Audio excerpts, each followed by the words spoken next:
Hey everybody, welcome to the Power Hour of Love. I'm Charboil and this is... El Bandito. How's it going tonight, El Bandito? Oh man, I am excited tonight. We've got a ton of amazing, wonderful things going down because just like all these amazing viewers have been asking us for the past few weeks, it is that time where we are going to be getting in to some amazing, amazing reviews of some of the legacy items coming to an end this year. We know that Avengers Endgame is culminating the 22 films in 10 years that have been the MCU so far, and Game of Thrones just completed last night. Our Draft of Thrones will also be in its finale tonight. And later this year, of course, Star Wars, its first 9 episodes will be coming to an end. So just so many great legacy things coming to an end this year. But we're excited to be able to bring two of them here for you guys right tonight. We're going to talk some awesome Avengers Endgame fun. We're going to be reviewing and discussing the movie. So again, it's pretty spoiler heavy. If you haven't seen it yet and are afraid of getting some spoilers, feel free to check back with us on Wednesday for game night. But tonight, we're going to be rapping all about Avengers Endgame, doing a deep dive and pretty interesting discussion about it. But that's why I'm excited. How are you doing, Senor Bull? Oh, man, like you said, it is kind of almost like a nerd apocalypse, but like in a good way, you know, because now we got plenty of stuff to talk about. But aside from our awesome Endgame discussion and later on some Game of Thrones talk, we're also going to be doing the Name That Game tournament continuing. We've done it the last 2 weeks, and man, it's been a rocking good time. Everyone's been having a good time playing. And what we do is we show a screenshot from a video game, and you guys have a chance to answer it in chat. If you answer correctly, you gain some points. But hey, it's not just for the first person. The first 3 people to put it in there also get some points. So absolutely, it's going to be a great time. I got some real good ones cooked up for you guys tonight. Oh, yeah, man. I saw some of those ones putting that, we were plugging them in earlier, and they certainly are some really interesting-looking games. You had a couple in there I hadn't even heard of before. So I'm pretty stoked to see who's out there and who's checking things out tonight. I see Life Reboot out there. I see Golden Girl Bell, Mr. Fusion, Mick Patches. What is up, gentlemen? Thank you guys so much for hanging out with us tonight. I hope you guys are excited to be here. I hope you guys are excited about Endgame. Oh, yeah, man. Like you said, it's going to be a little, well, not a little. It's going to be very spoiler heavy. But yeah, we got some good discussions. If you guys have seen it, be sure to throw some stuff down in the chat. You know, I think at this point we could say, like, the spoiler alert is off. Like, pretty much, if you guys are still hanging, you know, and you don't want to be spoiled, you know, definitely just watch what you're seeing in the chat, because I'm sure people are going to be throwing some stuff down. No doubt. But all right, what do you say we just kick into gear and get talking about what I thought was a pretty fantastic movie? Oh, man, talking about Endgame, but I haven't seen the last episode of Game of Thrones yet. Fleur, don't worry, when we get to the Game of Thrones, we always play our little intro movie to Game of Thrones first. Yeah. So if you want to check out during that part, you can feel free. We don't have any graphics or anything from Game of Thrones, so like you could keep us up and we'll just, maybe mute us or something. And when we get done with it, then, you can jump back in, because we'll put back up the Endgame banner, and then we'll go from there. If you want. I mean, I understand if you're that worried about spoilers that you just want to bail. I understand, but I love having you here, man. Thank you for stopping by tonight and coming to hang out with us. All right, cool. All right, man. So what's up first? Let's talk some Endgame, man. We've got a pretty epic review and discussion for this, because this is something that is just so near and dear to me. I'm such a super big nerd when it comes to comics, and especially I think the MCU has been absolutely killing it. Johnny November, thank you for hanging out with us tonight. Fleur, I love that emote, dude. That is awesome. But getting right into it, man, we're gonna take a journey here from the beginning of the film all the way throughout all the different aspects of it that we thought were the best. We encourage all of you guys along the way to throw down your comments and thoughts about different parts of the movie. We're gonna tell you about things that we were excited about and that were some of our favorite parts of the movie, and we're gonna kind of run through it in a mostly chronological order. At the end of the night, if we have a little bit of time, which I think we might, we're gonna run through every Easter egg that were our favorites. It's about 15 or 20 of them that were like just little callbacks or cool little eye-popping scenes, images in the background, things in the background that kind of relate back to the movie. J-Dog, thank you for popping in tonight, my man. How are you doing? Hopefully pretty good. Rocking some Mortal Kombat yesterday. I seen that. Oh, man, that must have been pretty rocking. I definitely got to get on there and check out J-Dog playing some Mortal Kombat. Heck yeah, but I'm going to kick it off right away by giving you guys a twofer, right? This is one of the coolest parts of the movie and also has a really neat Easter egg in it, right? So, of course, the movie begins after the snap, which I thought was really great. You know, that it's, well, okay, I shouldn't even say after, because it's literally like recapping a little bit of the snap right here at the beginning when we see Hawkeye back with his family, who we haven't really seen since Age of Ultron, you know, where we really got a pretty good look at him there. And now he's back. He's just hanging with the family. You can see he's actually got his ankle monitor on because he's still on house arrest, just like Scott Lang was. Presumably, you know, Scott Lang, you know, and the events of Ant-Man 2 would have been just before this, because we know at the end of Ant-Man 2, you know, Hope and the original Ant-Man and all them, they get dusted. You know, Hank does and anything like that. Oh, yeah. Right? So, but here that hasn't happened yet, but he still has his ankle monitor. So, in theory, Hawkeye's more of a threat as an actual, you know, S.H.I.E.L.D. agent, master assassin than Scott Lang was, who kind of stole his suit and really had powers that were like, So, he's still on his house arrest, which is interesting that he got more time than Ant-Man did. Yeah. Right? But the cool, fun little Easter egg in this scene, of course, is that he calls his daughter Hawkeye, as, you know, he's teaching her how to shoot the bow and arrow. What's cool about that is that, you know, eagle-eared watchers of the MCU probably realized that they have never uttered the phrase Hawkeye in any MCU movie to date, you know, or yet until this point. So it was the first time the term Hawkeye had ever been dropped before. You know, and I know we were talking about that before the show went on the air, and I was like, really? And we even like did a little fact checking just to be sure. Yep. But absolutely, you're right. They have not dropped that code name Hawkeye in there before. So yeah, the closest they ever got was Selvig in the first Avengers movie when Nick Fury's like, "Oh, is Barton here?" And he's like, "Oh, the Hawk? Yeah, he's up in his nest." That was like the closest they ever got to actually calling him Hawkeye.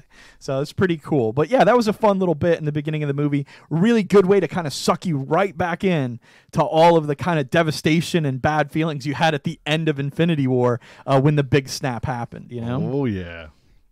But like you said, man, lots of excitement. But come to think of it, don't you have a little snap to show the people, or are you saving that for later? You know, Did you have a cool little thing that you did? Yeah, I kind of forgot about it, but yeah, we could run a cool little clip. I was going to say, I wanted to make sure you got that out there so all of these beautiful people could check it out. I appreciate it. Let's give them the snap as it goes. All right, go ahead. Oh, this is the video room. I clicked on the wrong room. No. See, that's we don't have a gauntlet. That's Maybe just you do it. That was a good. Yeah. Are you ready for me? Yeah. All right, here we go.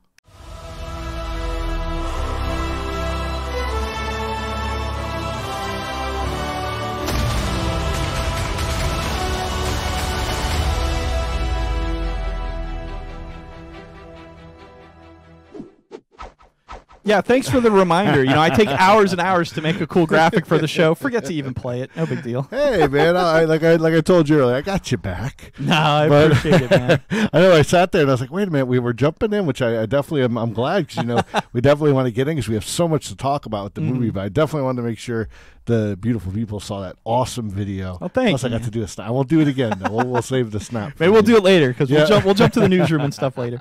All right, so next up from there, we kind of visit Nebula and Tony, which I thought was just a really, really wonderful scene that very much mirrored a lot of Tony Stark being in the cave when he first built his suit. Because if you remember, he was there and they created kind of like a little checkers game that he would play with the other inmate who has that really funky name that I always mispronounce. Yes. But I remember Robert Downey Jr. saying that he kind of came up with that idea on set based on his time in prison, that they would make little games like that, you know, and he felt like that sort of incarceration was very similar. So here we have sort of a similar scenario with Nebula and Tony being the only two who survived the snap on Titan, now escaping in the Guardian ship and trying to head out and make their way back home together. So they're playing with the little paper footballs. They're doing little paper football. And to me, it's a really, really touching scene because, you know, any fan of the Guardians knows how rough Nebula's had it.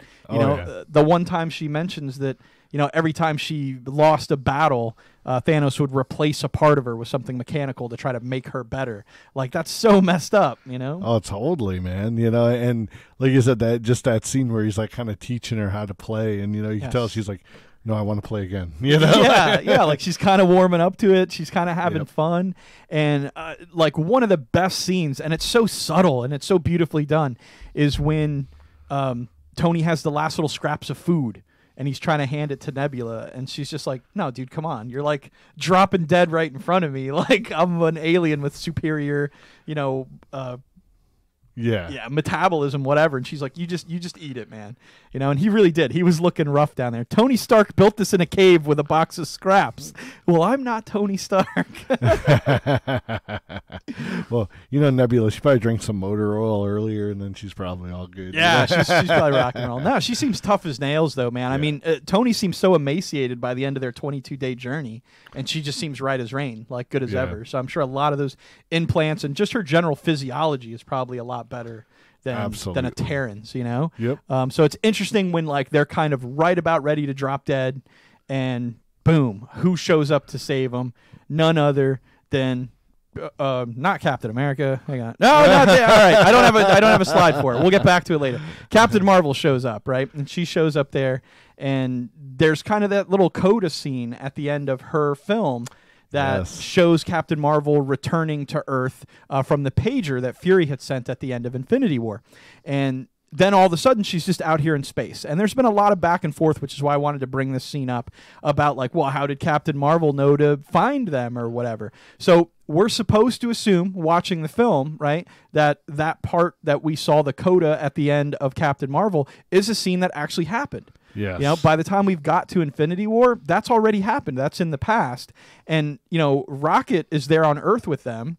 That's his ship, like he says so many times. So I'm sure he has some way of tracking it in space and telling Captain Marvel, hey, this is where the ship is. Or at the very least, like knowing it was on Titan at one point. So she could go check it out. Yeah, it wouldn't be too terribly far away from there. And she seems like she can cover a lot of ground really fast. So a lot of people kind of complained about her just kind of miraculously showing up, but if you follow kind of the timeline of events, it seemed like it really made a lot of sense to me. Oh, yeah. I wouldn't have wanted to saw a whole thing of like them disputing if she should go look for, like, it was just great. Like, it was nice. She showed up for one. It's like, boom, there's Captain Marvel in the movie. Like, she didn't need like a special scene. Well, I mean, it was a special scene, but it's like, yeah, she was like right in the mix of things. So yeah, I loved it. I thought that was great. Dude, Floor just absolutely crushed it here. I didn't even think of this, but he says that Tony is foreshadowing how good he is at flicking stuff. So that later in the film, when he flicks Ant-Man, and he nails him right in the right spot, that's like why Tony's so good at it. That's a good catch, man. That's very absolutely good. Got those flick skills. No doubt. But yeah, so, Captain Marvel returns Tony home, and Tony and Cap have an amazing meetup for the first time since Civil War. And I have to say, I was disappointed watching Infinity War that they didn't get together and fight at the end, but the fact that fight together at the end, but the fact that they saved it for this film really gave it so much more weight. And Tony's kind of speech, his sort of monologue where he just dogs out Cap, and he tells him like, yeah, I told you we needed a shield around the world, and he's like, what can you tell us about Thanos? And he's like, I can't tell you nothing. I got nothing for you, man. And he's like, that guy just mopped the floor with me. He wiped us all out. And he's like, we all failed, Tony. And he's like, yeah, and you said we'd do that together too, and you weren't there, and I got nothing for you, liar. And I was like, D. Well, what I did like about that whole scene, like you said, that was a great, to see that the tensions weren't just wiped away, right. But when they first showed up and they were getting out of the ship, Cap's there to get him, and he's like, I wasn't able to save the kid. Yeah. And then he sees, so it's like the first thing they say to each other isn't them just at each other's throats. It's kind of like, hey, I'm glad you're alive, Yes. And he's like, yeah. But then, like you said, once he's had a moment to really let it all sink in, then it's like, I'm gonna let you once he's like, Pepper's okay, because she's right there, and she's like, all right, Pepper's okay. And I love the way they digitally removed her from the trailer because she was in that scene. Yeah, right. They just took her out, Yeah, that was great. Very cool. So we, like you said, that was just a wild scene, but quickly, it kind of gets into, Rocket talking to to Stark, he's like, hey, who's this guy? Yeah. I love it. Till this exact moment, I thought you were a Build-A-Bear. Maybe I am, Rocket says, because he has no idea what he is, which is pretty funny. It's a pretty good running gag they have through the whole set. But they very quickly get into this idea of like, let's find Thanos and strike back at him. And now with Nebula's help, they know kind of where he's at or how to track him down. And that whole discovery of like, he used the stones again. Now we know where to go find him. That blew my mind. I mean, we did a whole thing a couple weeks ago about all of the different predictions people had, and I don't think that was something we came across at all. That Thanos would destroy the stones and just be like, my work is done. I don't want anyone ever undoing it. Yeah. Like, that was not something I had heard predicted at all. How about you? No, definitely not. And, even the scenes with Thor being all mopey, because he's mad. And even they're like, what's wrong with him? And he's like, oh, he's pissed, because of everything that he wasn't able to defeat Thanos, and it's just, of course, there's that whole scene from the trailer where he grabs the Stormbringer and he flies past Captain Marvel and he's like, yeah, I like this one. She's pretty tough. But then, like you said, jumps into the whole thing where they're trying to find Thanos. And, it was like, man, he destroyed the stones. Like, that's pretty heavy duty stuff. Yeah. And it really, it was like he didn't even check to make sure his work was good.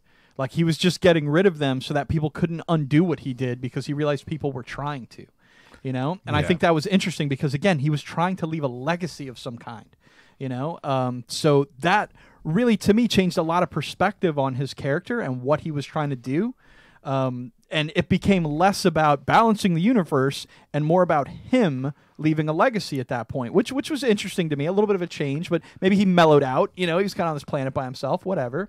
But definitely when, Thor came in there and rectified what he considered his previous mistake. Yes. That, again, was another very surprising scene. I'm not sure about how all you beautiful people out there feel about it, but to me, getting Thanos off the map in the first, quarter of the film was completely unexpected. Oh, you know it, man. And, the thing was, Thanos was already injured from destroying the stones. Like, that actually hurt him, too. So I know a lot of people are like, man, he was wiping the floor with him in the last movie. Now he's like, what'd they do? Just get him during Sunday dinner because he's wearing his little brown T-shirt and stuff. I was like, well, no, he's healing from being injured. So and plus they have Captain Marvel now. Yeah, which is what she says. Remember, Black Widow's like, how are we supposed to stop him? He just kicked all our asses, and she's like, we didn't have me. Yeah, and again, she just kind of walks in there and grabs him. But again, he had no Infinity Stones to fight with. Yep. He was hurt, like you said, so it was a pretty easy battle at that point. Real quick, I want to hit Life Reboot's comment. I get taken out of movies so fast when I hear forced product placements like the Build-A-Bear thing or seeing another Audi in there. Now, I'll definitely give you the Audi, but considering they never showed any imagery of a Build-A-Bear that I caught anywhere else in the film, I tend to think that was just Robert Downey Jr. ad-libbing something, but the Audi stuff, I totally feel you on that. Yeah, he's thrown stuff like that. It's the choice of a new generation. Oh, yeah, exactly. We should have had that planned with a couple more.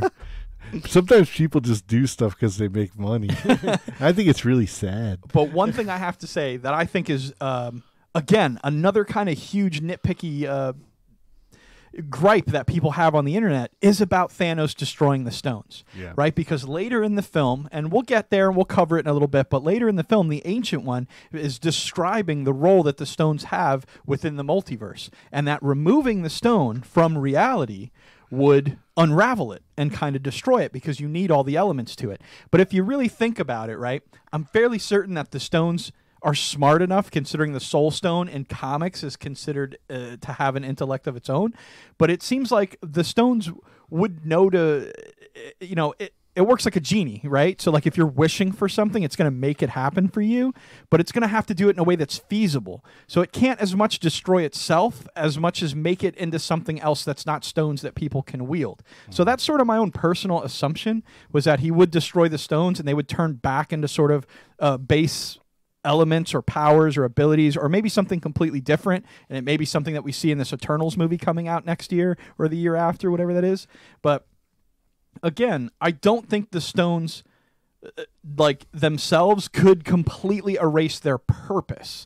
So Thanos could force the stones to destroy themselves as stones, but thereby manifest them into something else. Much like how we see Hulk later try to use the gauntlet to bring Natasha back, and it's slowly burning him to shit because it's like, no, I'm not going to do that. So I kind of find that Thanos' half his head getting burned off is him fighting with the stones to destroy what they are until he finds a way to actually do it, which is, of course, kind kind of transmuting them into some other property that others cannot wield, which I think is sort of the ultimate bargain that the stones made with him, but it cost him very, very dearly. Again, just my personal assumption, but I think it works within the canon of what we've seen the stones do so far. Oh, yeah, man. Like, I was going to say, like, yeah, he tells them he destroyed them, but because of Thor's quick actions, like, they're not really able to, like, confirm. Yeah, sure, exactly. Sure. All we know is they're not there, and yeah, at that moment they don't really know how to retrieve them, you know. Yes, so yeah, absolutely, yeah. So like you said, man, in the first like 15 minutes for that to happen was very shocking. But I think it really set the pace for the rest of the movie, that we knew we were going to get into some real serious stuff. So yeah, and it was going to take some turns that nobody expected. Oh yeah, you know? Oh yeah. Well, we definitely have a lot more Avengers to talk about, but we're going to get into our first round. Oh, actually, before we get into our first round, we got a little recap of the scoreboard so far. Yeah, so of course we're not going to run down everybody, but we got our buddy out there, Life Reboot, on the top of the charts. He's got 33 points so far, and it's only been through 2 stages. We still got 2. Oh yeah, absolutely. We got this week and next week.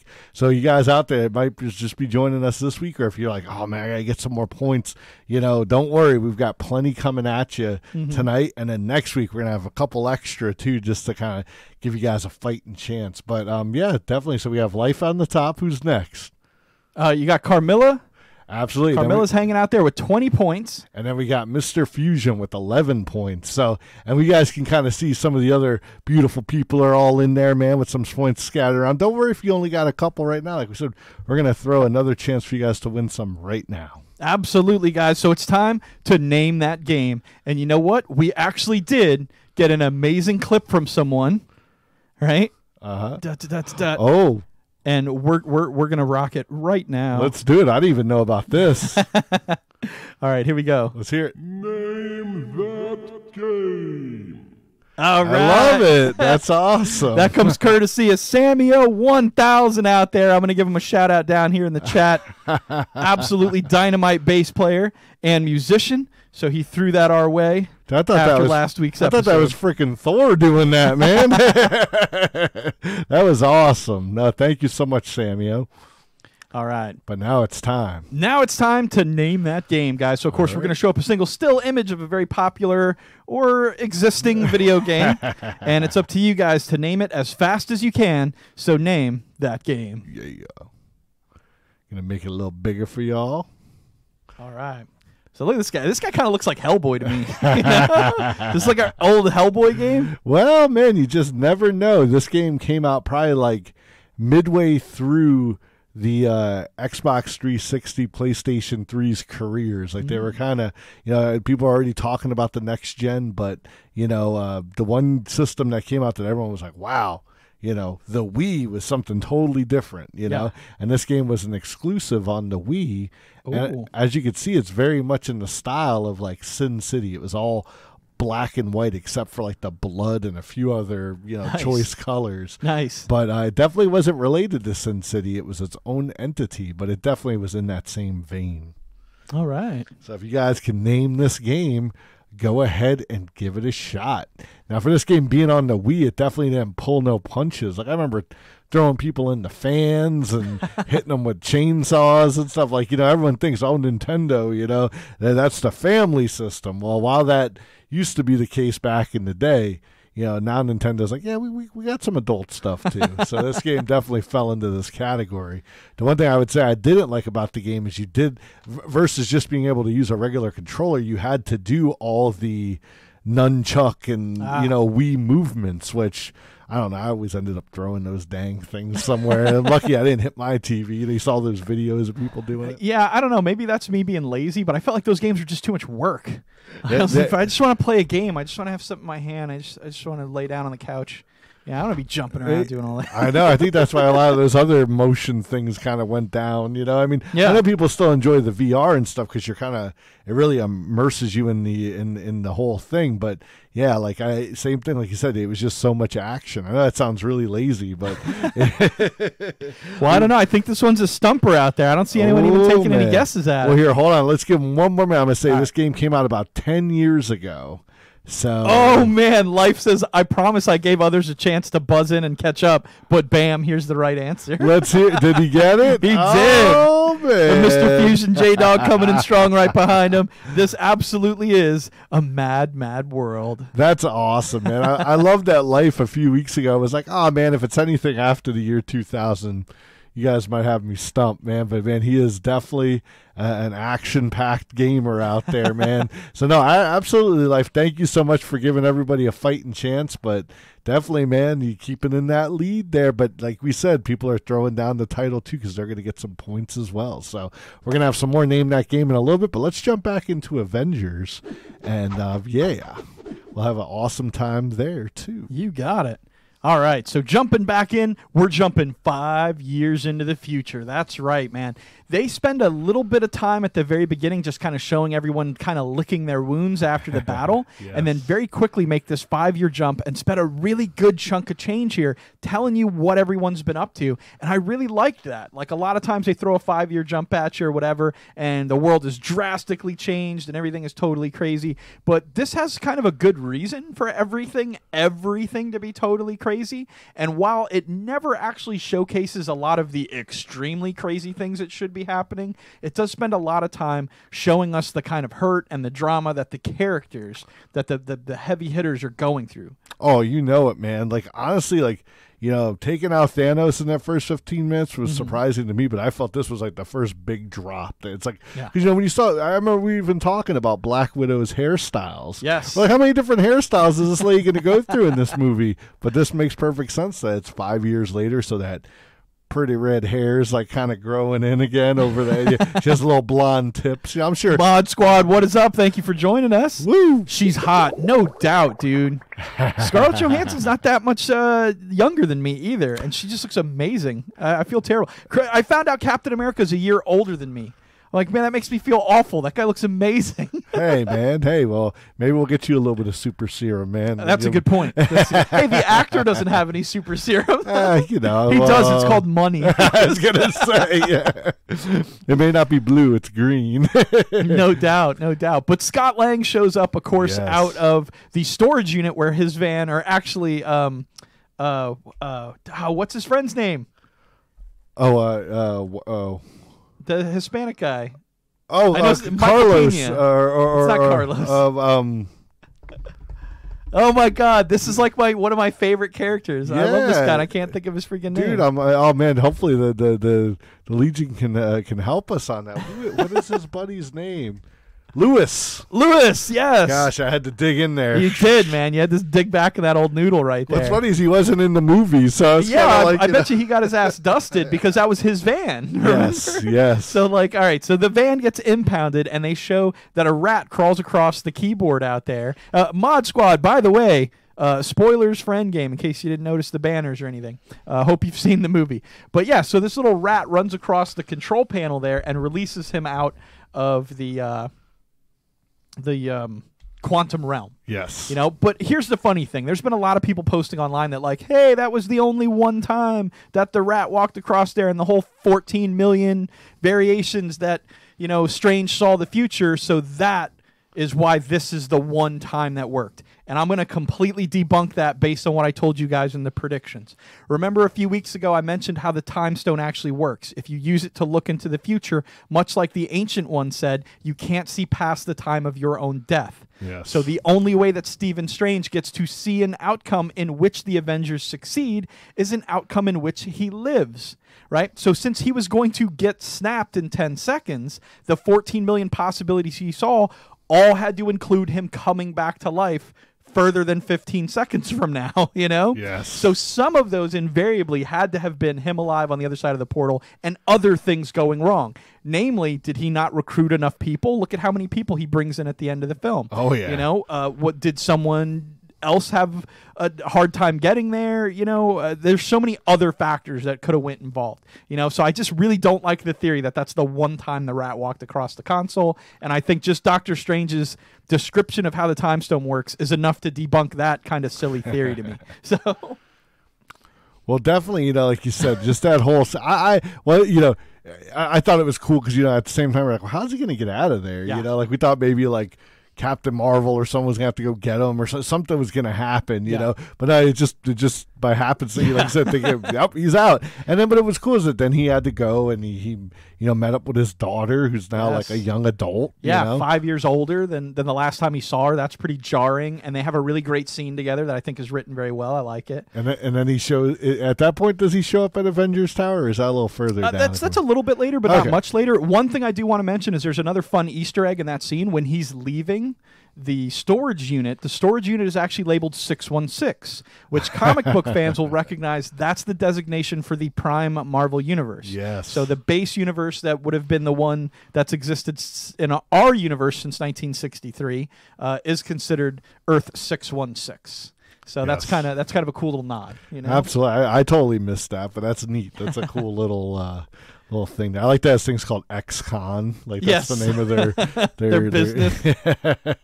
But Floor says watching Endgame, he found out that Cap has a great ass. Had you not seen other Chris Evans movies? Because I noticed. No, but I know what you mean. That guy he looks amazing. Like whenever they beef him up to play Cap, like if you notice in other movies, he doesn't stay like that all the time. Like Chris Hemsworth looks like he works out all the time. Like that's his life. But Chris Evans, who plays Captain America, seems like he only works out like that to play Captain America. And then I'm not saying he just eats chili dogs and cheeseburgers the rest of the time, but you could tell he definitely doesn't lift as hard as when he does when he plays Cap. But that's super cool. Johnny November says, we don't have a chance with Scarlett, bro. We can only dream. I think she's married, but that's all right. I could dream. She's a Hollywood person. She'll get divorced in 10 minutes. It's fine. I wish her the best. I don't mean to dump on her marriage. That's mean. So who's up next? Oh, okay. Yeah. That's right. Let's stop dreaming about ScarJo and move on. So we find that Tony has taken his opportunity to kind of retire here. He has a daughter named Morgan, which is fantastic. Kind of funny again because Morgan is the name of his own cousin in comics, who's actually a villain most of the time. And it's not Pepper's uncle, who he mentions in Infinity War. He says, "Hey, you know that uncle you have, Morgan?" Yeah. But in comics, it's his uncle, but that's all right. Now he has a cool daughter named Morgan. They kind of foreshadow rescue Pepper Potts' ironed up alter ego with the helmet that she's playing with there. So that's super cute. And it really shows that like Tony has found something to lose at this point. Yes. And he's tried in the last 5 years to find a semblance of life. You know, that he got very, very lucky by making it back to Earth, finding Pepper still there, Rhodey still there, you know, just people in his life that he cared about and he loved, and he tried to move on the best that he could. So again, that's very different than what we saw Cap doing, than what we saw Black Widow doing. I mean, Black Widow just completely engaged in her work and couldn't get out of it. You know, Cap was trying to help regular people, you know, where we see him in that scene talking to a whole big group of people, which is really neat. That's a neat scene because Joe Russo, one of the two directors of the film, is there, but also Jim Starling is the bald gentleman there with the goatee. Yeah. He's the creator of Thanos and Drax the Destroyer, Gamora, a number of other cosmic characters in the Marvel Universe. So it's really cool that he's there.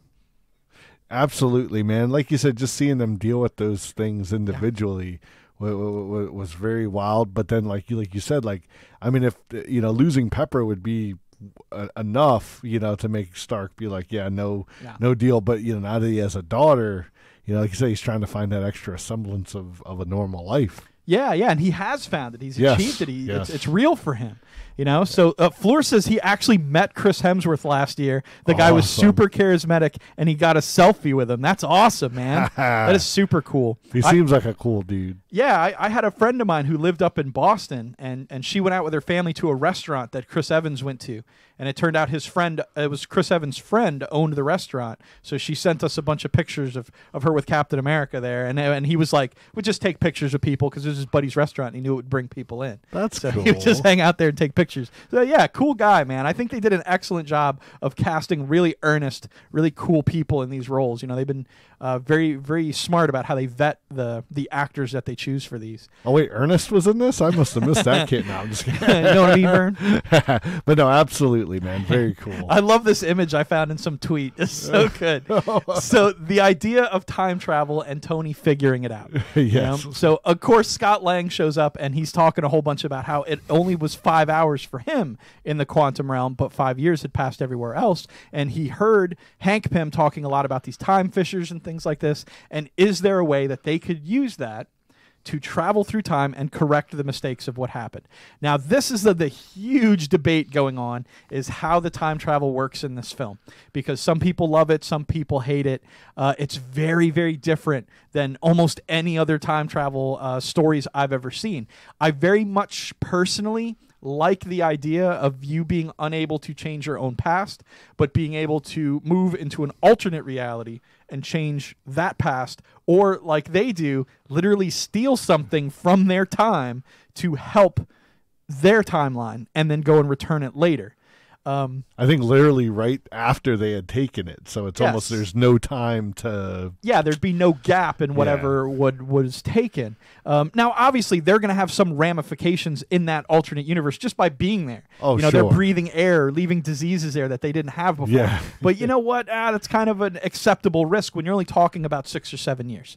Well, it's not like they're going to the Dark Ages. And like you said, whenever you're talking time travel, we already suspend disbelief for these movies, but there's got to be a real all right, I'm just gonna roll with it. It's just gonna, if you get too hung up on that, hey, we know we're all nerdy folks, so we love to debate and talk about this stuff, but just kind of. I think it was just hard for people to wrap their head around, going back and forth from that and things like that. But if you really break it down, it does work. It in theory it works. You go to another alternate reality, you take something, you come back, you bring it back later, you put it back. That kind of makes sense. It also makes sense for all of the other timey-wimey crazy stuff we see throughout the whole rest of the movie. Because, Back to the Future might be bullshit in their reality, but Nebula being able to come from an alternate timeline to our timeline can have a future version of herself kill the past version of herself. And that does not affect our Nebula's future because she's from a different timeline. Yes. She's from a different multiverse thread or whatever you want to call it. Yep. So whether or not they were creating timelines by traveling through time, or whether or not they were simply jumping from one multiverse to another, that's the kind of the debatable part to me. Because you can, in theory, suggest that by traveling to the past, they're creating a new timeline, which is kind of what they were explaining in Endgame, especially with the ancient one, where you're separating time like this, right? But that was more based on the stone not being in her time. Yes. And that would spiral off into some tangent of uncontrollable hell, namely Dormammu taking over before Thanos was ever even a threat. Yes. Because the time stone's not there to stop him in their reality, right? But, so it could be either way, that they could be going to a separate multiverse universe, or they could be creating an alternate universe, but I think they're going to different multiverse things. Sure. This kind of seems backed up a little bit by what they say in the new Spider-Man trailer. Oh, what was that? I guess I'm forgetting a little bit of. Like Fury says, this is the multiverse, and we're going to a different universe. Like, gotcha. Okay, yeah, I got you. Okay, yeah. No, that definitely makes sense. That it's not just like this is a one and done kind of thing. Yes. We're definitely going to start to see more of it. Yeah. But like you said, I know I read a lot of stuff about people debating over this part of the movie. I just kind of. For me, I was just like, oh, I'm cool with it. And I see Floor's comment. Cap returned the stones to where they took them from, so it's a kind of a self-fulfilling prophecy. And they could have gone that route and said that everything would have worked out the same way, but I like that they purposely didn't, because that does change some things invariably. Like the stuff with Loki happening would have meant that he wouldn't have died at the hands of Thanos in our timeline. So when they returned to the present, things would have been vastly different, because the Tesseract was never there for Thanos to get in the first place. So that completely would have changed time and rewritten the entire story of several movies before we ever even got to this point. So it's good that they didn't do that, because if it became sort of a time loop like that, you'd run into the whole Back to the Future scenario where you'd return to a 1985 where Biff was president and not the right one, and you'd have to keep changing things in the past. So it's like you wouldn't have time to change something in the future if you stole something from the past, if that makes sense. Like in Back to the Future Part 2, they stole something from the future, took it to the past. That's okay, but taking something from the past means by the time you get to the future, it's already changed. So that's why they had to kind of go these routes of alternate timelines. Otherwise, they'd constantly be breaking down their own future and wouldn't be able to fix anything. So sure, they could go back and get rid of everything, but Tony specifically said, we can't lose what we have now. Oh, yeah. He's not losing his daughter. Yeah, and then that was definitely like the dilemma, you know, like Yes. everybody else is kind of like, hey, we lost this, you know, like you said, he kind of, I don't want to say made it out all right, because I'm sure that, you know, because Happy isn't there, right? Yeah, we don't see him, so Yeah. he might be dusted. You know, I'm sure a lot of people he knows are. Yeah, but know? I mean, at least at that moment, he's like, hey, Yeah. I can't lose what I got, you know? Yes. So very cool. Definitely the timeline stuff was a Yeah. big part of this film, but Yes. there's a lot of other cool stuff that went down, too. How did old Biff return the DeLorean to the future? Yeah, no, exactly. Like he shouldn't be able to, because he would have already changed the past by giving that off.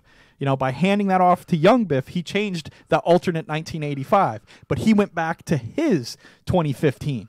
So that already breaks that movie down. Back to the Future is bullshit. God damn it. But one thing I do want to say about the end of the film real quick, since Floor mentioned it, about Cap returning all the items. One thing that also bothered a lot of people was that they put the 6 stones in a case, and then he took that case to return the stones. Now, I don't know about you guys, but I'm pretty sure in 2012, that stone was in a Tesseract. You know, that other stone was in a scepter, and they all had jobs to fulfill, you know? So without the casings that they were in, how did they get back into being where they were, right? How did they fulfill their destiny that they know would lead to this point? Now, more so than that, right? How does something like the Soul Stone get put back? So Cap has to have this altercation to speak with Red Skull. Whether Red Skull's kind of over it and Cap's over it and they squash their beef and they just do their job and leave is, you know, neither here nor there. But sort of the thought process behind it, right, is that Cap would have to go through all of this and has completely jacked up whatever alternate timeline they stole all this stuff from, right? But keep in mind a couple of things on this. For one, they would have made the effort to put things back in their cases. I mean, you couldn't just return a bare stone because people can't touch them. Yeah. All right? They would just kill you instantly, as we see in all the freaking movies, you know? And they were a little fast and loose with that in this film because it seemed like you could touch the gauntlet and brush across the stones or put it under your arm, and that wasn't a big deal. But if you actually hold a stone, like the lady does in Guardians, it just like killed her instantly. And maybe that's just the Power Stone. I don't really know how all that works, but it seems like you shouldn't touch them. Yeah. And everyone goes through great lengths not to touch them. So Cap can't just bring them in a briefcase and show up to 1970 and be like, here's your Tesseract thing back. It's a stone now. That's not going to work, right? So here's my thought on this. You guys tell me what you think. I don't think Cap goes back to each of those points in time and turns in all those things. I don't think he ever meets the Red Skull or knows that he's on Vormir. I think Cap goes to Asgard in 2013 where they took the Aether from, right? Tells Odin and that Thor, hey, dude, I have your hammer. I got these stones. Put them in some cases. Put them back where they need to go. Because in theory, the Asgardians have the technology to do that. Sure. They could encase it in the Tesseract. They'd hidden the Aether already for 3,000 years. Yeah. You know, they could get to Vormir with the technology that they have with the Bifrost and things. So it'd be way much easier for them to solve all the problems, and it's beneficial for them. You know, that could be true. That could be true. Now, again, you have to ask yourself, if they're doing that, right, if they went and took all these stones from some other timeline, brought it to ours, they have to know that by returning them, they're leaving those people to the same fate. Yeah. But by returning them to Asgard and telling those people in 2013, put these things back in their proper cases and keep them away from Thanos, they may have ultimately protected that timeline. Yeah, no, that's true. That's true. Like you said, there's a lot of those left open things where I think, I'm sure even the MCU will probably fill that in as much as good as they were about even returning to spots in previous movies, which I thought was a great aspect of this film. Mm-hmm. You know, I'm sure we haven't seen the last of, you know, while this saga is bookended, I'm sure the ramifications will still show up. No doubt. And I love talking about the time travel stuff, but you're right. Let's move on through some of the other quick aspects of the film, and we can talk more about time travel on the other side of the news. Yes. But what's cool is that Tony's trying to figure out the whole idea of time travel to begin with, because he kind of finds this picture of Peter Parker. And just like Senior Bull mentioned, when he first arrives on Earth, that's the first thing he says, I lost the kid. Yep. You know, he lost Peter Parker. And of all the people out there who'd been dusted, he really felt like he let down Spider-Man. You know, that he let down Peter Parker, that he should have protected him. He was kind of like a father figure to him already. And that was something that was really eating away at him. And that was kind of the breaking point for him, where he said, all right, I'll try to figure this out. And then a lot of people are like, just like we've seen Tony in so many other films, he instantly figures out everything because he's so super smart. And, you know, they kind of called BS on this. But I'm like, if we assume that Tony's working off a lot of Hank Pym's previous work, Sure. which I'm sure Ant-Man had access to.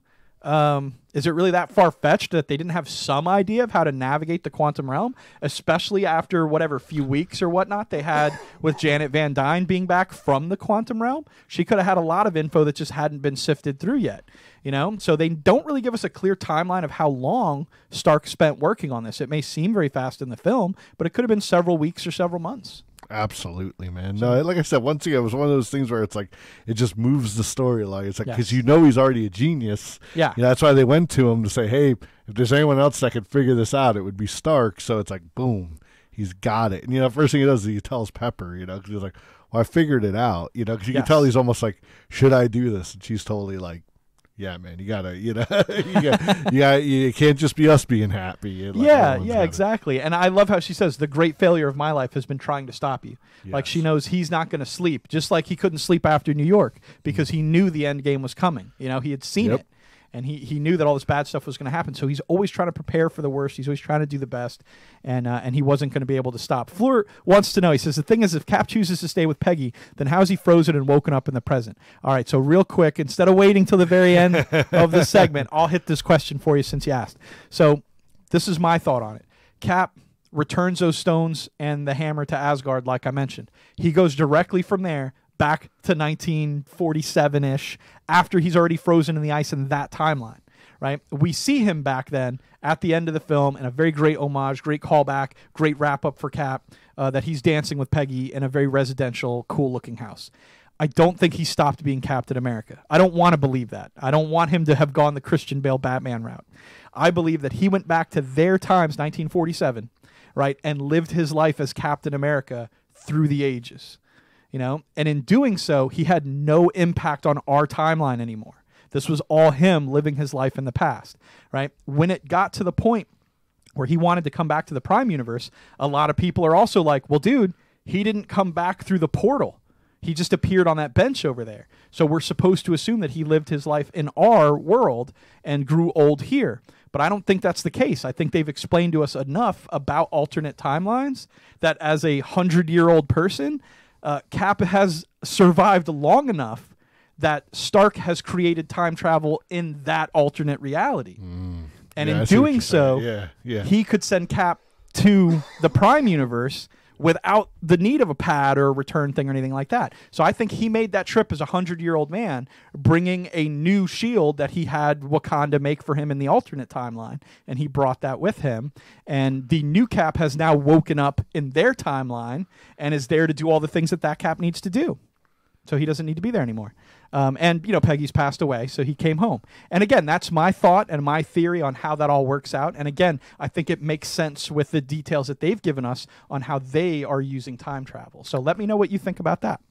Absolutely, man. I think that sounds like I'm going to go along with the El Bandito version of that one because I like the way that sounds. Oh, man, Fleur's killing me with some cool-ass questions, though. I'm also kind of sad that Falcon is the new Cap. Bucky should have gotten it. Falcon is just a regular human with gadgets. Bucky is an actual Ubermensch. Yes, he's actually a super soldier, right? But here's the thing with Bucky. He's got the arm. He doesn't need a shield, for one. For two, his brain is still a little bit scrambled, and I really have a feeling upon rewatching the film when I did that I think Bucky knew that Cap was not coming back. That he said to him, don't do anything stupid. And he's like, how can I? You're taking all the stupid with you. It's a callback to the very first time that they parted ways in the first Avenger, right? So another cool little Easter egg there. But also the kind of look that he's given him, and when he returns, it's Bucky who's like, hey, guys, look over there. Oh, it's Cap. Like he kind of knew he would kind of be back in one way, shape, or form or the other. Then they go over to talk to him, and Bucky has nothing to say to him, right? So to me, that very much speaks that he knows where Cap's been and what he's been doing. He doesn't have any questions like Falcon does. And when Falcon looks back at Bucky kind of gives him that nod, like, yeah, dude, take it. Like, this is a conversation him and Cap had where he was like, nah, dude, I don't want it. I'm done with war. I'm still kind of scrambled in my head. Let this dude have it. He's a good dude. Let's see what's up. I am very worried about him having no powers. I mean, if he took a hit from Thanos like Cap did, he'd be toast. So I'm anxious to see how they work all that out, especially considering his wings can be pretty much a shield for him. I don't know what the Shield's going to do for him, but I'm anxious to see what happens. Well, I think in current comics, I think he's been Captain America, or he currently is Captain America. So Yes. I think they're trying to catch that up as well. You know, Yeah. you go into a comic book store and it's like, hey, let me grab this. Hey, who's this guy? Like this guy, you know, it's like, oh, okay, we're gonna get it. But like I said, I think him being, you know, pretty much being there with Cap since the Winter Soldier, you know, he's always been a good friend, always stood by him. Yeah, I think it was a really good handoff. So I like that. No, ending. it was a good moment. But I'm with Floor. If they show Falcon doing the same things that Cap does, yeah, I'm going to be like, all right, you have some explaining to do. You know? No, absolutely. There would definitely be some changes. All right, so moving on from there, we get an awesome Professor Hulk scene, man, where he shows up as the number 2 guy to help them try to figure out this time travel, merging the Hulk and Banner together. What'd you think about that? I love this. I thought it was great. I have to say, like most of the comics I read in the 90s, the Hulk was always kind of self-aware.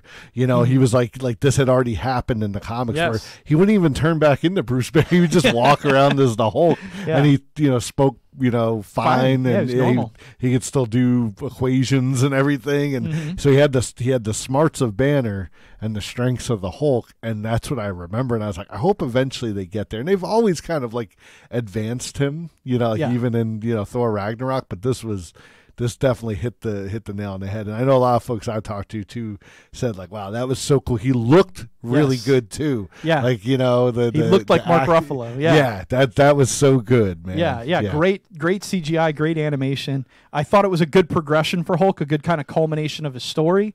I am on the bandwagon of like, kind of sucks he didn't get the Thanos rematch. Like that does kind of suck, but I get why we didn't need it. Like we really didn't. We didn't need it. So, you know, I think his character worked in so many other respects, and he was badly injured at that point. Sure. Like he was fresh off a pretty gnarly injury that we didn't really see him battle much at all in the end of the film. Absolutely, yeah. Well, yeah, definitely. You know, but even in these beginning parts, like he's so fun too. I thought that was really, really cool. Yeah. Kind of opposed to his smash. And I know a lot of people think like that should just be the Hulk, but you know, there's very different variations of him throughout time. So who knows? We might get that full on Hulk smash later. But I definitely liked his responses to that. Like when he's like, man, this just seems wrong. You know, he's like ripping off his shirt and he's, you know, he breaks some shit. You know? Yeah. When they're like, smash some stuff, and he's like, seems excessive. Yeah, exactly. So Golden Girl Bell, what do you mean too much plot changes? Cap did the superhero thing, and then he went and he got a life, let him have his normal life. I get that, but like you can't just be a superhero and not do the right thing. He's not just going to sit on ass. That's kind of my thought to most of the superheroes I look up to. That's their whole mantra. That's the whole thing about them that makes them great, is that they don't stand by and let bad things happen, that they do step up to the plate every time. And I think that's inspiring and great to them. I don't know what you mean by a plot change, though. If you want to elaborate on that, feel free. Professor Hulk was like, what is this? Like the first 10 minutes, but I was sold when he raged in the 2012 New York battle. Absolutely. Yes. So cool. All right, so moving on from there, we do get into the really cool time heist stuff. You know, Cap gets his shield back from Tony in a very touching moment that they kind of bring the shield back. And I love he tells me, he's like, I didn't bring one for everyone, so like don't make a big deal out of it. You know? But it's a good heartwarming moment to kind of see the two of them kind of get back together. Oh, yeah. And now it's like, let's get a team together. Let's do a time heist. And I'm psyched at this point about this movie because I know some really cool shit's going to happen, and we're going to talk all about it. But first, we're going to need you guys to do us a little favor. Oh, if we still got some beautiful people hanging with us, we're going to need you to do a little solid for us, because right now we're going to need you to name this game. Oh, yeah, man. You still got that little audio clip available? Or I do. I'm going to pull it up. All right, let's do it right now. What are we doing? Name that game. There we go. Nah, I love that, man. That's so cool. But like we said earlier, we're going to throw a screen cap of a, you know, so I want to say a classic game, a video game that you guys have to name. First one to name it gets the most points, but also the other two people to name it right after that will also gain some points. So keep those fingers typing. All right, guys. You ready? Here it comes. Bam. What do you guys think of this one here? This is pretty wild. Is this someone doing sort of a lean? Yeah, almost Matrix maneuver here. Okay. Are they shooting? Yes. Yeah. Nice. Now, I got to say, this would almost go along with the Hulk thing. It looks a little obscene. And Name that extremely obscure game. That's what Life Reboot says we should call it.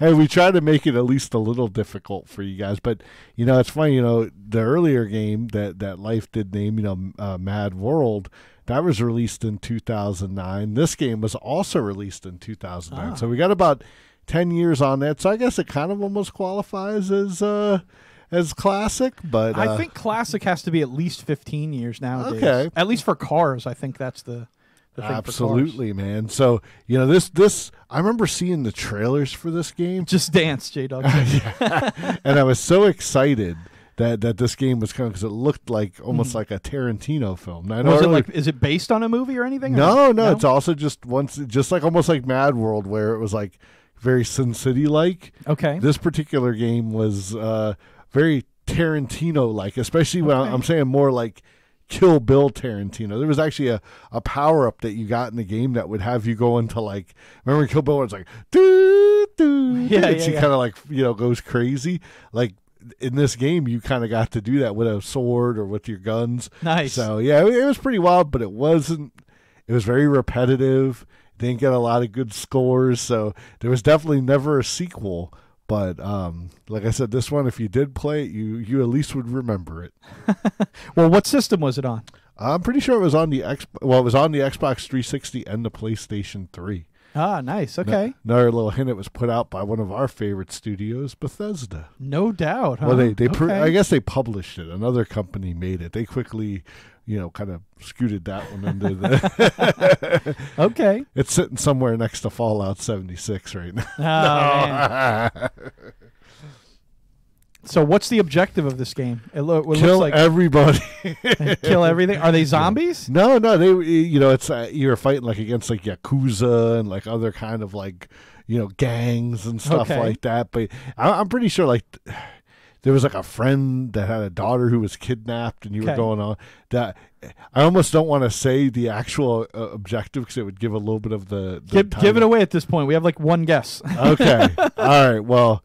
It would go along with the wet works, Wet works? Okay. Pretty much, a job that's, things are going to get kind of messy. Yeah, like assassination type stuff. Yes. Okay. So this person's doing Deadpool's work out there. Yes, actually, yeah, very much, in the vein of Deadpool. Okay, well, we got some other guesses here. Zombie U and Streets of Rage. Oh, man. Well, those are good guesses, but it looks like we're going to go ahead and give this one up right here, man, because, we got to get back into some more Avengers, but no points for this one. But this one is actually Wet. Just called Wet, huh? Okay. Yeah, like I said, in the term of the whole, Wet Works term. So yeah. I said definitely not something I would say is like a classic, but it would be memorable if you played it because you were like, at first you're like, wow, this is really badass. But then later on you were just like, dang, man, like this kind of sucks. Like it was so like super hard. It was repetitive. Oh, like gotcha. You just did the same thing over and over again for like 9 different levels, and it was like I remember not even finishing it. But it was one of the first games where you got on a ladder and you could slide down it backwards and be shooting at people. Oh, dang! So okay, it had a lot of cool mechanics. I don't think didn't take off. Exactly. I got you, man. So stumped you guys on that one, but don't worry.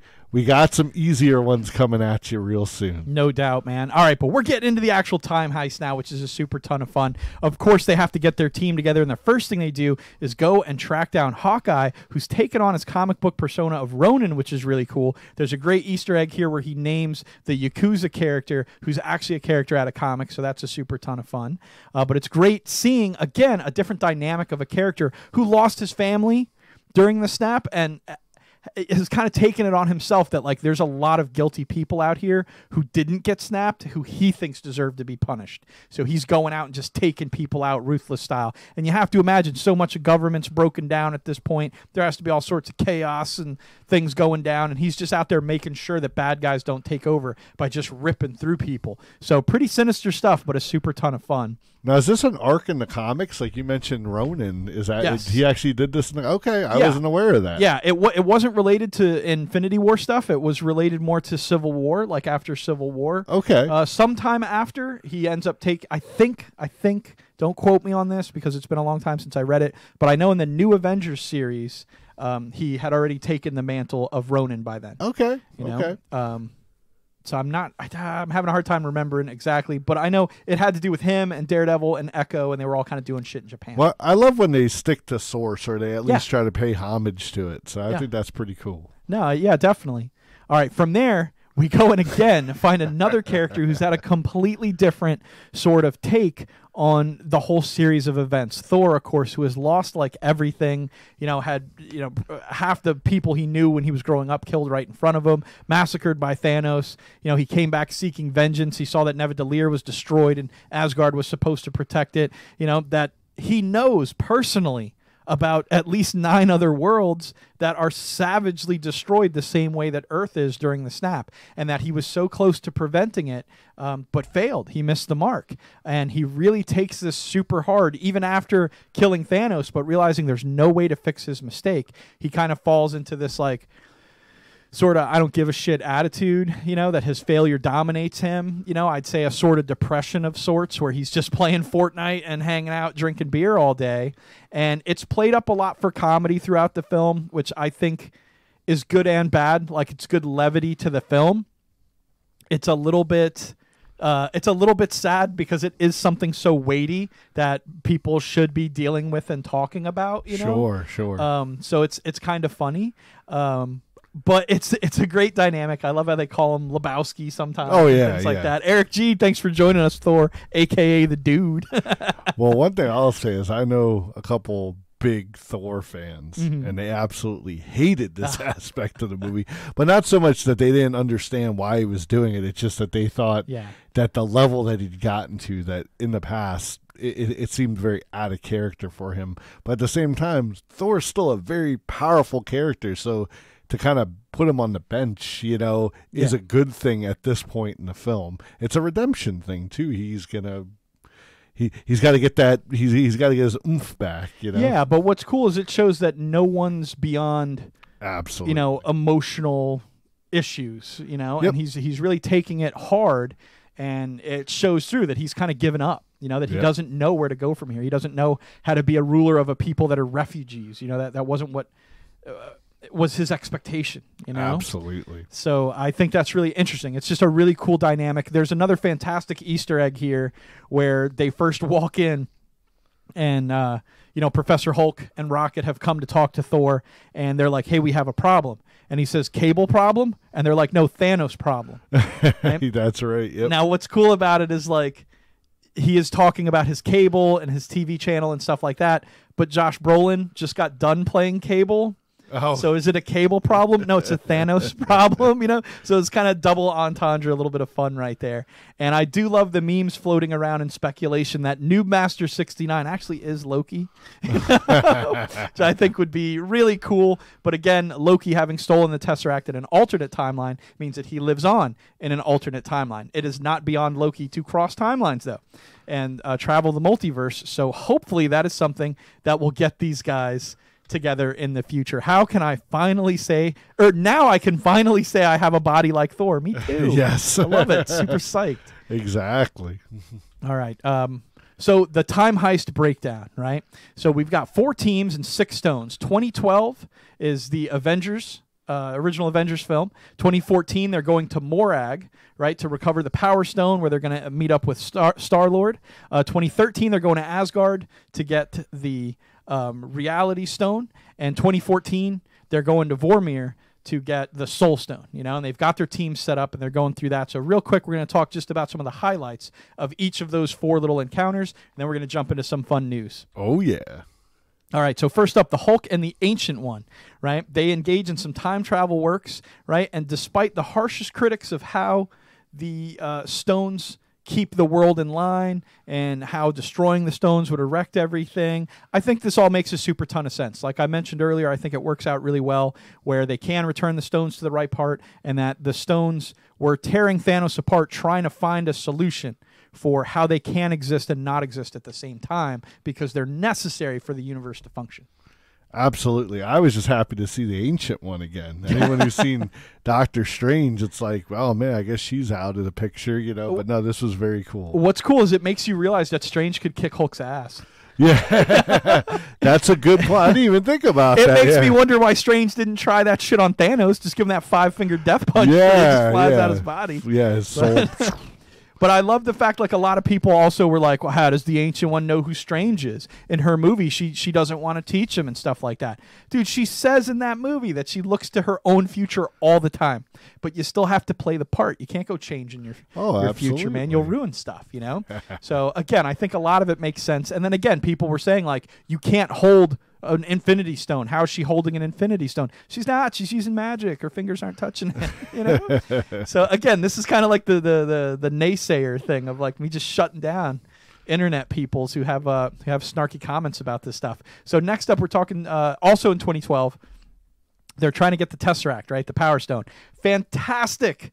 How Cap gets the Mind Stone and the Scepter away from the Hydra agents. Oh, absolutely. How they completely set you up to think that scene is going to mirror the events in the Winter Soldier, where they have that awesome elevator battle that even Chris Evans says is his favorite scene as Captain America ever. Has basically a number of the same characters. They got Crossbones in there. They got Stiltwell in there. And, dude, the Hail Hydra. Yeah, ooh, talk about so good. An element of the comics that even I remember when it came out, we were very, you know, harsh against. You know, the way they portrayed it in this film was just that was awesome. It was very cool, and of course that leads to Cap confronting himself and the epic meme of saying that Captain America kicks ass. Right? Yes, he'll kick this guy's ass, he'll kick that guy's ass, he'll kick his own ass. He doesn't care. You know? And it's America's ass. No doubt, man. He'll kick America's ass. He ain't worried about it. But fantastic scenes with Cap fighting himself, I thought were super great, man. And just all that stuff was very fun, leading up, of course, to Loki's escape and then having to travel back again to a point in time where they can both get Pym particles and their hands on the Tesseract, of course, leading them back to Camp Lee, where the birthplace of Captain America, you know, where he was kind of created and all there. What's really great about that is when Tony asks him while they're in Camp Lee, he says, hey, if you were a top secret SHIELD base, where would you be hiding? And Cap's like, boom, right there.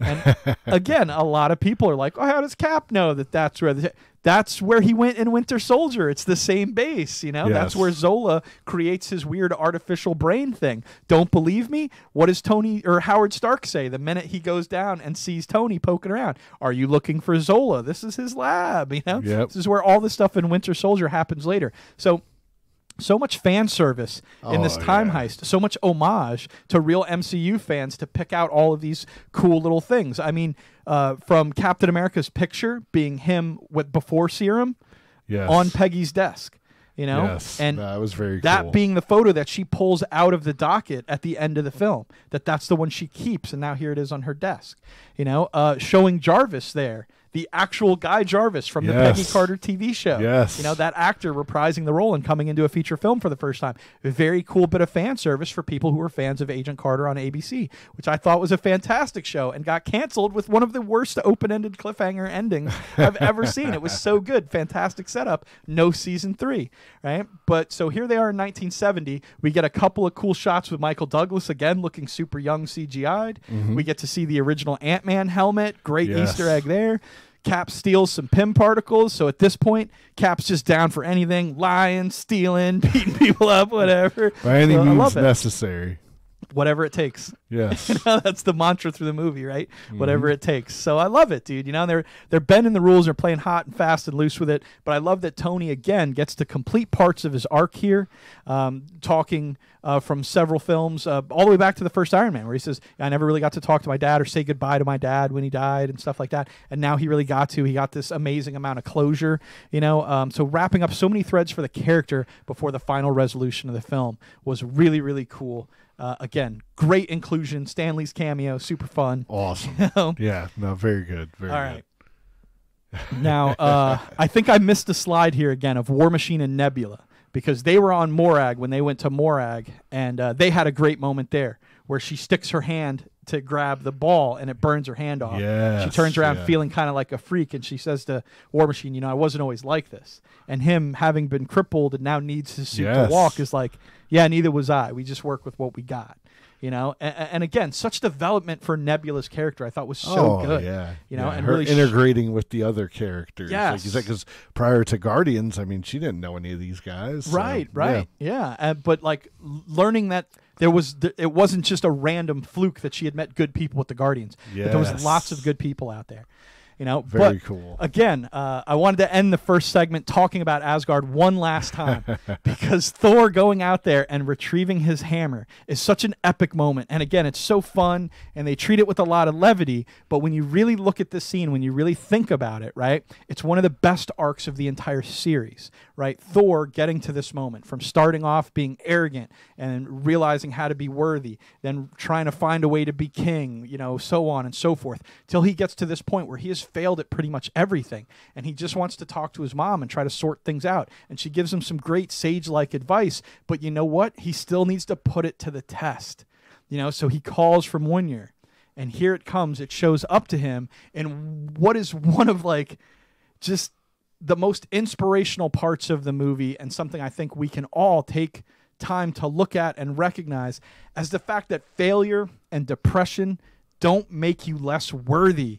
You can still be a great person. You still are a great person, You can't let things like mistakes tear you down or stop you from being the best version of you that you can be, And I think that's such an important message, that this guy who's now out of shape and he's not keeping up with himself and he gave up, that he's still worthy. He's still good enough. He didn't need to feel bad about himself or what his role was. He just needed to take charge and, just do it. Just be the best him that he could be. Maybe he wasn't the him that everyone thought he could be or that he thought he'd be.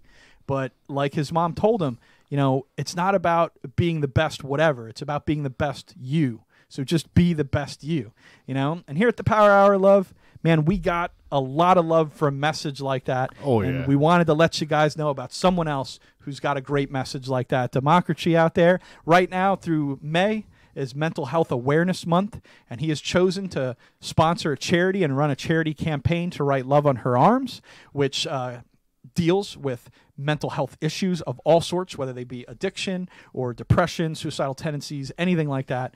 They not only help spread awareness for these causes, but they help people get in touch with people that can help them, and they do provide services for people to help them. So if you guys get the opportunity, I'm going to throw it down here in chat. Make sure to check out Democracy's page. Give him a follow. Check out what he's got going on. An amazing streamer. Super, super amazing guy. And he's sponsoring a fantastic charity here in the month of May. Again, it's Mental Health Awareness Month. So our donation panel here on the Power Hour also links to that. Here's a little bit of description, a little bit more, and some links where you can check out to write Love on Her Arms themselves. So we encourage you guys to check that out. And again, this movie had such a great message leading into this that it just writes themselves. X-Squire, thank you so much for joining us tonight. I know, man. Definitely going out. You got the perfect superhero team up here. You got the Endgame, and you got Democracy. Who's always a good partner to have on your team. Yes, he would make an epic time heist partner. So part of the team out there. Absolutely. All right, guys. Well, we got one last Name That Game before we jump into the news and tell you guys just real quick a little bit about what's going on in this crazy PoDunk world and the winners of our Draft of Thrones. Oh yeah, like I said, this one will be a little easier for you guys. I know tonight's been a little rough. I was maybe a little too hard on you guys, but I think you guys should have some easier goings with this one. All right, so we're going to throw a single still image of a video game up on screen. It's your guys' job to name it as quick as you can. We get points for first, second, and third place. So if you see someone else post something you think's the right answer, feel free to copy it. But right now, it's time to Name That Game. I love that. All right, guys. What do you think? What does this one look like? Oh, possibly some familiar characters here. Yeah, we're talking all about, comic book movies. I had to throw some comic stuff in here, right? I love it, man. I love it. Now, I will say this. I'm going to go out on a limb here and say this. When I see that health meter over there being that specific to a specific design of a character, It's making me think this is not an ensemble game. I know we see right above my head up there, we got a little X symbol there, and I think that's nice. But when you see the guy in the corner up there for lives, and you see this guy down here, I'm thinking that this is not an ensemble game. And absolutely, as much as why don't you guys definitely throw out all your guesses, but we're looking for a very specific title. But if you guys can't get it, even the closest that someone can get will get some points. Yep. Can you be any more specific out there, guys? What do you think? Be as specific as you can, because it's definitely blank something something. Yes. Well, definitely, I think it goes without saying everyone's probably going to know who that guy in the yellow and the blue is. Should we call him Logan or Weapon X? I love it. Now, what's really funny to go on is, of course, prior to like the 90s, he was always wearing that brown and yellow costume. Yeah. So that was like his 70s costume. Yeah. Because originally he did have the yellow and blue, but then it became the brown and yellow for a little while. Yep. And then later on, he took this one back on. So, you're definitely looking at 1992, 1993. We could tell you guys that this is in the prime time for the X-Men animated series. Yes, yes. But just so you know, it's not related to the animated series. So. X-Squire says 100%. He's saying it's adamantium rage. Well, man, I see. What I love, man, is earlier, like I said, when we did Wet and then we did Mad World, you can tell people were like, I have no idea what this is. I love that that they're filling in here, but. All right, we're gonna go and Eric G's in there too. Look, we got a couple of Wolverines, but I have to say I think X Squire's got it with that adamantium rage, though, right? Absolutely, and Eric G also got it. So first place goes to X Squire for that one, and Eric G will also get some points on the board. All right, Mr. Fusion sneaking in with that quick third. Didn't even have time to capitalize. That's all right. J Dog took the extra second to capitalize. I'm sure we'll throw you a 3 point down. Sure, because you got Wolverine so far at the beginning too. So Life Reboot's just like, good job, guys. I'll let y'all have that one. Well, yeah, exactly. well, let's go ahead and show them this classic cover. Yeah, Super Nintendo. Exactly, man. Now, if you saw this at Blockbuster Video, you had to rent it. Oh, yeah. You had to try it. Absolutely. But I have to say my favorite X-Men game was X-Men 2 Clone Wars on the Genesis. That was just the best. I know we played that a super bunch 2 years ago. Oh, yeah. But there was a Wolverine game. I can't remember the name of it, but I think it was on PlayStation 2. But I think it also might have been Adamantium Rage. I think I know which one you're referring to, because I remember it had voiceover and you fought Wendigo and stuff in it. Yes. I remember. Yeah. We'll have to look that one up. I bought that from Blockbuster. It was funny you mentioned that, and it was scratched. So every time I'd get to the end of the third level, just restart. Maybe Wolverine rented it before you. Oh, maybe. I doubt it. Listen here, Bub. Someone just carved Bub into it. That's right. Now, how did you, when you'd ever hear Wolverine's, when you'd read it, would you go shrink? Is that how you would pronounce it? I went sneak. Sink? Yeah. That was when you rub two knives together. Yeah. Just so cool. But awesome. Good job, guys. Like I said, we got some more on this level coming up a little later. So definitely you guys stick around. But we're gonna jump into some PoDunk news. No doubt, man. Toast Matos, thank you for joining us tonight. Threw you a little bit of love down there in the chat. We're going to jump into the PoDunk news and let you guys know about some of the crazy, wacky stuff going on in your beautiful PoDunk world. And we're going to talk a little bit about the Draft of Thrones. So, Toast, you're just in time to check out some Draft of Thrones action. I'm not sure if you've been able to catch much of it so far, but I think you're going to dig it. Oh, yeah.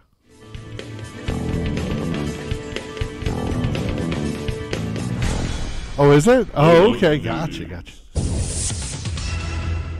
Oh, yeah, man. Definitely we got some quick news headlines first, and then we're going to jump into the draft. But any of you guys who haven't seen Game of Thrones last night, don't worry. We'll definitely give you a heads up before we start that off. Yes. But again, we've got just a couple of quick news stories to let you guys know. Just some headlines this week. Nothing too long because we knew we'd be talking about Endgame and the draft quite a little bit here. So we're going to kick it off, like I said, with some headlines out there. Eric G says he played it, rented the Super Nintendo just for that game. Damn. There you go, Eric G. I know he's always been a Wolverine fan, man. Absolutely. All right, so first up, Robert Pattinson has been announced to be the next Batman. He's replacing Affleck, and reports are saying that the Penguin and Catwoman will be the villains that the Batman faces in The Batman. And I got to say real quick, I know we're just doing headlines here, but I know this has been getting a lot of hate online, but also a lot of people hated the idea of Michael Keaton. A lot of people hated the idea of Heath Ledger. Nope. I'm just saying, Yep. you may want to give the guy a chance before. And I will say, like, I was like, you know what? I'm going to give Jared Leto a chance. Big letdown. But Exactly. still, it's not always it's a not win-win. always a big letdown, you know? So, hey, you know, we always knew that vampires could turn into bats. There you go. He could be a Keaton or he could be a Schwarzenegger. Yeah, I think he has a good look for it. Sure, Like, you know, he has this kind of gruff look to him. So I don't know. And I hate to say it, not that, you know, Batman doesn't draw enough, but that would draw a completely different, well, not a completely different, but a different fan base to come check it out. So it's not completely. X-Guard's like, nope, not my Batman. Rip Batman. I love it, dude. Johnny November, so glad you got your shirt, man. I just saw that they opened it up where you can purchase shirts. So I know I'm going to grab me one too. I think that's super awesome. His face looks like a foot. All right. Well, we're getting swifty in 2019. That's right. Rick and Morty returning this November for season 4, man. I know a lot of folks out there are really excited about this one. Yeah, they are. You know, like, I'm a little bit excited about it. I actually really liked the 3rd season of it. I thought it was really good. The first little bit didn't hook me right away. But by the time I got to the 3rd season, I was kind of enjoying a lot of the sci-fi action they had. Was very creative. So I liked it. I'm not into the kind of Pickle Rick kind of just silly stuff about it. But like that, some of the other episodes that explore the multiverse, I really like different changes and stuff, and how things can be vastly different with just a small change. I like that. Old Batman training a young gun. No, I don't think so. The Batman was originally the film slated for Ben Affleck to continue on with the Suicide Squad, Justice League Batman. So it's supposed to be the same Batman. That was the original intent. Whether or not they've changed that at this point, I don't think so, but they may. We'll just have to wait and see on that. Not a super lot of details so far. But I do know that this is the same movie that Matt Reeves had replaced Ben Affleck to direct, but Ben Affleck was still supposed to star in up until just a few months ago. And it's surprising that they're going for the Penguin and Catwoman, being that was the combo for Batman Returns. Yeah. But with the hype of the Gotham show recently ending, I could see why they want to put the Penguin out there in the spotlight. So we'll have to see. And Catwoman's always kind of popular, and she got a really bad rap in The Dark Knight Rises. Like, they didn't even call her Catwoman. She didn't do anything really Catwoman-y. So, you know it, man. Thank you for of course, dude. That's what we're here for. Oh, yeah. All right. Oh, also celebrating its 5th anniversary is Transistor by Supergiant Games, right? Fantastic game. We're going to play it on game night one of these days. I've played it about halfway through so far, and it's fantastic. A few weeks ago, Aur3llia, our master moderator, who's on vacation tonight because she didn't want any Endgame spoilers, she guest hosted our show when we talked about our Followversary and the 2019 video game anniversaries, and we happened to mention and talk a little bit about Transistor during that episode. So if you guys are interested in checking out Aur3llia filling in for Charboil on the show, this is our latest episode that has been updated on our YouTube channel. There's a link in our dashboard below to check that out. But I know this was the game that she was first playing when I first discovered her channel, and it's a fantastic game. I highly recommend it. I believe it's also $10. No, the newest game by Supergiant Games, Hades, is $10 off right now. Awesome. But Transistor is available on Steam, on Xbox, and on PlayStation. So you guys can check this game out if you haven't checked it out before. I know I definitely want to check it out. I looked at it and it really made me think of kind of like Shadowrun-ish kind of stuff. So I was like, I'm going to check it out. It is. It's it has a very kind of cyberpunk feel to it. Yeah. Fantastic story. Super good, very captivating, wonderful art. Like, this is how most of the game looks. Is like this kind of really wonderful art or the cutscenes like that. Great voice acting, interesting game mechanics because you're kind of like a very modern day 3/4, but you can freeze time to plan out your attacks. Really cool stuff, and everything is based on computer games and things like that. So your transistor is your big sword, and it's a giant transistor, and you like plug in abilities to it to change your gameplay as you go along. Well, that sounds pretty cool, man. I'm definitely gonna have to jump in and plug into the transistor. All right. Oh, man. Well, we always like to throw in every couple of weeks, throw in a little bit of wrestling news because that's definitely something El Bandito also like. El Bandito and I also like. Yeah. But we got to say, I mean, as much as there's the WWEs and NXTs, man, AEW is a new upcoming organization that's actually coming out of Jacksonville, Florida, but it was just recently announced that they have a TV deal with TNT. Now, what people might remember is back in the 90s, TNT used to host Monday Night Nitro, which was the WCW's flagship program, which went head-to-head with Monday Night Raw in those Monday Night Wars. So I know a lot of people won't believe it because they're like, it's still a new company. They can't even hold a flame to WWE. But with Turner Broadcasting behind them, you never know what could happen. No doubt, man.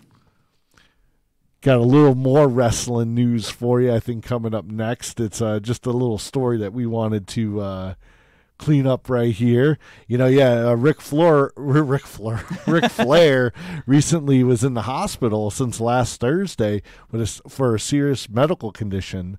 It was posted on Twitter that the doctors believe Flair will make a full recovery after more further procedures today. So haven't gotten any more updates on that. Hopefully everything's good. But there were many false reports going out that Ric Flair had died or he had been declared brain dead. So now those have been marked as false, but it's still ongoing to see how long he'll be out of commission. But he had a health scare a few years ago, so hopefully this isn't going to be a continual thing. Well, I mean, he's getting up there. He's obviously in great shape, but he's no spring chicken.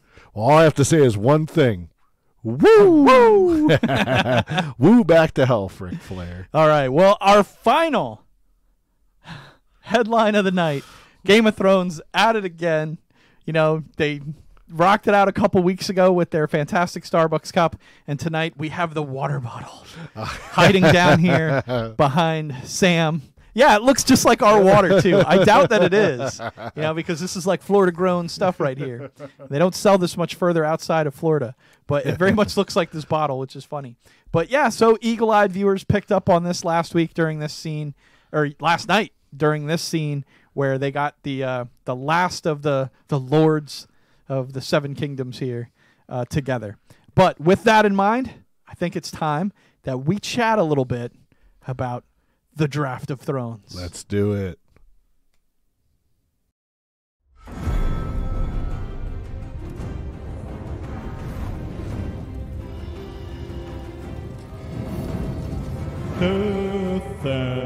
Death and movies, death and movies. Who will die next? Who will die next? Who will die next? Horns for nudity and the violence with his schemes and stab his power. Who will rule the Iron Throne? Find out next week. Find out next week. Never this week. Always next week.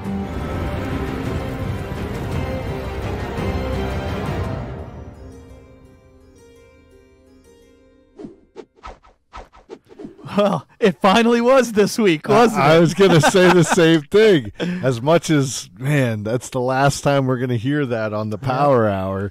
Yep. And that's true. We did finally get those answers. So if you guys haven't watched last night's Game of Thrones, you want to mute us right now for only about, maybe 5 minutes or so. We're going to run through this real quick, talk about the draft, talk about a few quick opinions that we had on last night's episode. So here we go. All right, guys. So DJ Napalm, what is up, my dude? Thank you for chiming in. We got some more Endgame talk on the other side of the draft here, so we'll let you know so we don't spoil anything ahead of time. But talking about the Draft of Thrones, last night was the epic finale of the 8 seasons of the Game of Thrones. Yep. Now, while we've been talking a lot tonight about the right things to do to kind of wrap something up, ergo the Endgame talk that we've been talking, to me, personally, there was a colossal amount of missteps in the end of Game of Thrones. To me personally, I know, Senior Bull, you have a slightly different opinion. You seem to express it. Well, I definitely, I will say one thing. I thought this season was very rushed. I think they could have really taken their time, did 10 episodes. But in the end, I guess I'm more of like an ends justifies the means. I am happy with how the story wrapped. I'm not happy with every element, but the way that it kind of, bookended You're happy with Bran being the king. Yes, and, yeah. And Sansa having an independent nation. yeah. And, Now, I think John still got the raw deal, but I mean, hey, I guess you can't win them all, right? Well, yeah, like what I just want to take a second to just the airing of grievances, like the problems I had with this that made no sense to me, right? For one, let's just start off with Daenerys, who had a bad character turn last episode and just became the Mad Queen for like no reason. Kind of got a little bit explained. Tyrion did a little bit of a good job outlining like, nope, we encouraged this. We totally did. And we were looking at it through one perspective because we all loved her. So to me, that was the producers of the show literally telling the audience, we made you love her the same way all these other fools did and follow her. But she was really an asshole the whole time. And I kind of feel like I called it because I never really liked her. But still, I think that was a great explanation for why there was such a sudden turn in her character. But by the same token, now John has to go out, and there's this whole like, oh, she's still McQueen thing for like 20 minutes. And you're just like, come on, just go and do your job, do what you're supposed to do. So again, he goes out there. There's kind of this lame moment of him killing her that's very anticlimactic. And then for whatever reason, the dragon just knows this now. Drogon does. So he shows up, and here's the guy right here that killed her. But I'm going to burn the chair thing that means nothing to me because I'm a mindless dragon. And then I'm going to take her in my claw and fly away. All right. Okay, let's say all that weird shit happened.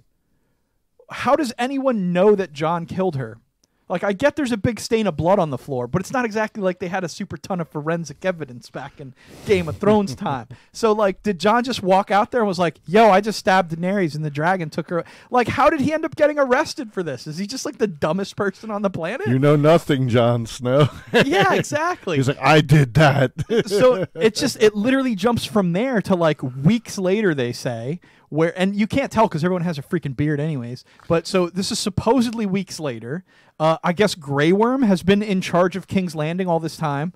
We have no idea what the Unsullied are eating because they just fireballed the whole city that we know has no food there now. But somehow the thousands of Unsullied are totally fine. And then he's just like, I'm going to bring Tyrion to talk to all these lords. Why? He was already sentenced to death. If you're the guy in charge now, why are you keeping him alive? Right? Why is Jon Snow still alive? If he has been arrested for killing Daenerys, kill him. It's not exactly like we think Grey Worm has a hard time killing people. The whole point of the beginning of the episode was that Grey Worm was being too aggressive with killing people. But suddenly when it came to Jon Snow, a guy he was literally going to kill earlier in the episode, actually killed his queen. He's like, nah, he's all right. Let's just keep him in prison till someone tells us what to do. Dude, he's an Unsullied. I get that he needs kind of a leader, but he was given the position of leader, right? He was commander of all that is war. So he's just going to hang out until someone else shows up that's the new king to tell him what to do. That makes no sense to me. I have no idea why the Unsullied aren't like, we're going to run King's Landing now. You know, we're going to kill these two Jamokes and do whatever we want. I mean, I guess because they're these mindless soldiers or whatever, but it really just doesn't hold a lot of water to say they just sat around there for weeks being like, we want to kill these two guys, but we feel like we kind of shouldn't because Daenerys, you know, our mom's not here to tell us to do it. Come on, you know, that doesn't make any sense at all. And then you got a bunch of these Jamokes there being like, oh, let's just pick a king. And I love how Sam invents democracy, you know? Yeah, he's just like, let's have all the people vote. I mean, there's no possible way that we could, like, no one knows how to read or write. We couldn't do, you know? Like, how could you actually have an election? It's insane, right? Well, I think their response to that was pretty funny. Yeah, I like that even Sansa kind of smiled at it. Like, she was like, oh, Sam, hey, sit. And she tells, you know. Oh, Edmure, that was the best. Yeah, it's like, sit down. You spent the last 3 years in a jail cell. Just sit down. Yeah, Uncle. and then so Grey Worm starts being pissed at Tyrion, telling him like, dude, shut up. I didn't bring you here to talk. Why the hell's he there? Is he some sort of bargaining chip? What does the Unsullied want? Why is he there? It doesn't make any sense. So then he just lets him talk anyways 2 minutes later. So you're like, okay. And then he's like, well, this guy's going to be the king. Then that guy that we just chose as king is like, free this guy who's my prisoner, who the whole reason the Unsullied are there is to get permission to kill him. Now they've been completely betrayed. Why would they not instantly just kill Tyrion and say, fuck this guy? It doesn't make any sense. I hate it. Well, definitely, you know, then the episode finished up with the Unsullied leaving, which is another thing. I know Mr. Fusion had this pretty funny scenario last night where he told me, why not once the Unsullied left? Why not them just be like, don't worry, John, you don't have to go to the wall. You gotta go to the wall. Fuck that. We killed the Night King. It's fine. Yeah, you don't need to be a Night's Watchman forever. That's dumb. But yeah, as irritating as it was for them to have just left, like, why would they not have instantly left? Why wouldn't they have taken Jon Snow and Tyrion, put them on a boat and left? Like, what were they there for? It didn't make any sense. We didn't get any information on that. But on top of that, another boat issue that I really have is that later in the episode, they show Arya sailing west, but she has like a brand new Stark ship. Because it had that Stark mantle on the front, didn't it? Didn't it have the wolf's head? Oh, it definitely. Well, I mean, they definitely had the on the sail too. It had the big wolves. Yeah, so absolutely. It's like so they just built her a personal ship. They took weeks and weeks to do that. Now I realized from the previous season that Yara or not Yara, but her uncle. What's his name? Euron. Euron, yeah, Euron had him build 100 ships in like a week. Yeah, those apparently those Ironborn, man. Yeah, I guess it's like super easy to make ships back in Game of Thrones time, but it just that really irked me. Like, so she has a whole like Stark ship, and they built this whole mantle for it and crap, so she could be some adventurer. Now I was like, dude, it's just irritating me at every turn. Like, you don't have a fleet, so you're gonna build one super fancy ship that doesn't make any sense. It's wildly impractical. Well, ultimately, yeah, Jon goes north. Sansa becomes the queen. Yeah. Bran is the king. Yes. And like you said, Arya goes to be an explorer. So it's pretty much like the Starks are running everything. But they throw this little hint out where it's like, oh, we know where Drogon's heading, but we don't, or we spotted him, but we don't know what he's doing. Yeah. And Bran's like, I'll look into that, which to me, that was probably my biggest beef, because I'm like, there's not going to be another season. Like, what is that even supposed to mean? Yeah. It's like there's no like if he had the ability to warg into a dragon, he should have done that during the battle with the Night King, and like maybe not got a lot of super people killed. But again, this really to me looks like Bran has just manufactured all of this so that he could be king. Ever since he found out that he could do this time travel three-eyed raven thing, he's just been doing this to be king now. And I'm just like, that makes him worse than anyone that they could have chosen to be king. Like, forget that he can't sire children or can't bend the knee. Like, if he just manipulated all these series of events so that he could be king, he got King's Landing killed so he could be king. It doesn't make any sense. In the Game of Thrones, you live or you die. That's how he'd say it. I guess, man. I have to go now. Oh, okay. Johnny says, so the story of Ice and Fire, do you think it's going to be a spin-off somehow? Oh, the book that they had? Well, like, correct me if I'm wrong, that's the title of the actual George R. R. Martin book. Yeah, that's like so the I think series, it's kind of a nod that, like, oh, this is the book that we're reading that we made into a movie was actually a book in that world, which I think is something even like Frodo would be like, come on, Sam, don't name the fucking book after the movie. But that just seemed like so cheeky to me. But I did like the fact that they were like, Tyrion, you're not even in it. Yeah. It was kind of like, what? I know, he's like the most important guy in the whole thing. He was literally everywhere in the entire book, So I don't know. Like I said, I found it completely frustrating. I did like Sansa being queen, but she could have done that a season ago and nobody would have stopped her. I don't like Jon just being like, I'm gonna go live with the wildlings, F the wall. I don't need to be here. If he was gonna do that anyways, why'd he even go? Like, why didn't he just stay in Winterfell with Sansa and be like, no, I don't care? Like, who's going to stop him now that they're an independent nation? No, they don't have to listen to Bran. They don't have to listen to the Unsullied once Jon's released. Yeah. So, again, so much of it was just fast and loose and didn't make any sense and just seemed totally sloppy to me that I'm ranking this, like, all-time one of the worst finales, only not because it was so bad, but because the show was so good. This was like the pinnacle of TV for like 5 years, and they're just like, we don't really care how it ends, whatever. I liked it. And that's fine, different strokes for different folks. Sure, absolutely. I know you know a lot more of like book stuff that I think makes a lot more things kind of hold water. I'm sure we could do a whole show just based on that. But real quick, we're going to run down the Draft of Thrones, which was a draft that we had with 6 other great folks, fans of the Power Hour that joined up for us, and we all got to pick our characters. We're going to run down just the countdown to 7 and also to number 1. Yes. So at number 7, not to say last place, but it is the last place. We got hashtag Hero Cersei with 570 points. So look at that. Even the last person on the list. Huzzah! Absolutely. Definitely gets the love, but also had 570 points. You can tell these characters were doing something. Yeah, and very close, 7th and 6th place. Yes. Number 6, we have our buddy that hopefully is still in the chat, Mr. Fusion, with 590 points. Yeah. Woo! So only 20 points separating the two of them. Pretty good. Absolutely. In 5th place, we had Bishop Wins at 800 615. 615. Yeah. So yeah, absolutely. Woot, woot. And number 4, we got El Bandito. What? Yep. Throw some Twitch love out for me, right? Yeah. And he had 825, so only 10 points between you and Bishop. No, he had 615. I had 825. I'm sorry. I had 200. It's a little far away. It's getting late, you know. Then in 3rd place, there was the White Wolf, and he had 865 points. Yep. So, yeah, definitely, you know, these last ones are a lot closer. Yes. Now, just to say, you had Bran. I did. Yes, I mean, that definitely earned you some awesome points last night. But highest scorer of last night, yes. Thanks to that. And I drafted the winner of the Game of Thrones. The king, yeah. It didn't make me the winner, but still. Now the White Wolf, he definitely had Jon Snow, which I know got him a lot of points throughout. Yes. But also there, but in 2nd place we had the That's So Three-Eyed Raven. Yes. Oh man, that was cool that we said it together. But like the best Game of Thrones name ever. I love it. You know it, and he had 930 points. Now the thing is last week I was I was within like 75 points of this person, and he had Daenerys.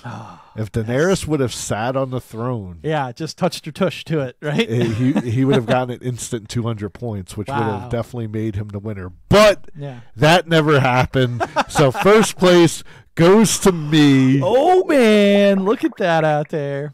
With 1,080 points.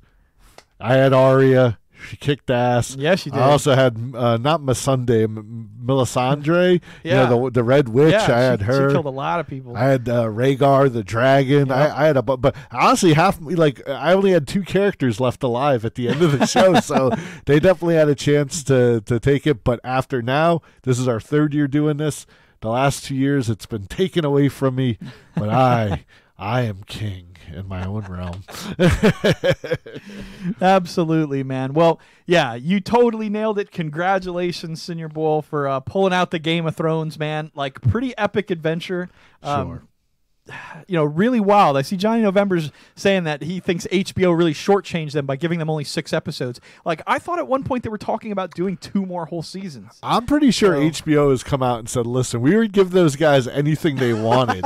I'm pretty sure those dudes are like, we're tired of doing this, this medieval fantasy. We want to go do Star Wars now. So, Maybe, man. Yeah, that's what I heard. I mean, when you talk about 2 guys who were sitting on the pinnacle of, like, they could have done anything in Hollywood, have they screwed the pooch at this point? It's hard to say. It remains to be seen. They say you're only as good as your last TV show, I guess. But again, it still just made so much money. It was such a worldwide phenomenon, that you can't discount the impact that it had on our culture, the sales that it's done. But just kind of a disappointing ending. Like I wished for something a little more climactic, something a little more engaging, something a little more like Endgame. and honestly, hey, it's okay to dislike stuff. Yes, I think it's ridiculous to go out there and be signing petitions to have. I don't hate it. I don't hate it. I just think it was a little bit squandered. Sure, and that's like we said, with a story that epic. It's almost like most books. I mean, honestly, like they have a great beginning, a great second act, and then the end, it's always like, just drops the ball. Yeah, but like you said, and in turn, though, look at something like Endgame, which is awesome, which we're going to get right back into talking about right now. Absolutely, guys. All right, so we're going to wrap it up. Let's get back into some Endgame action. Let's do it.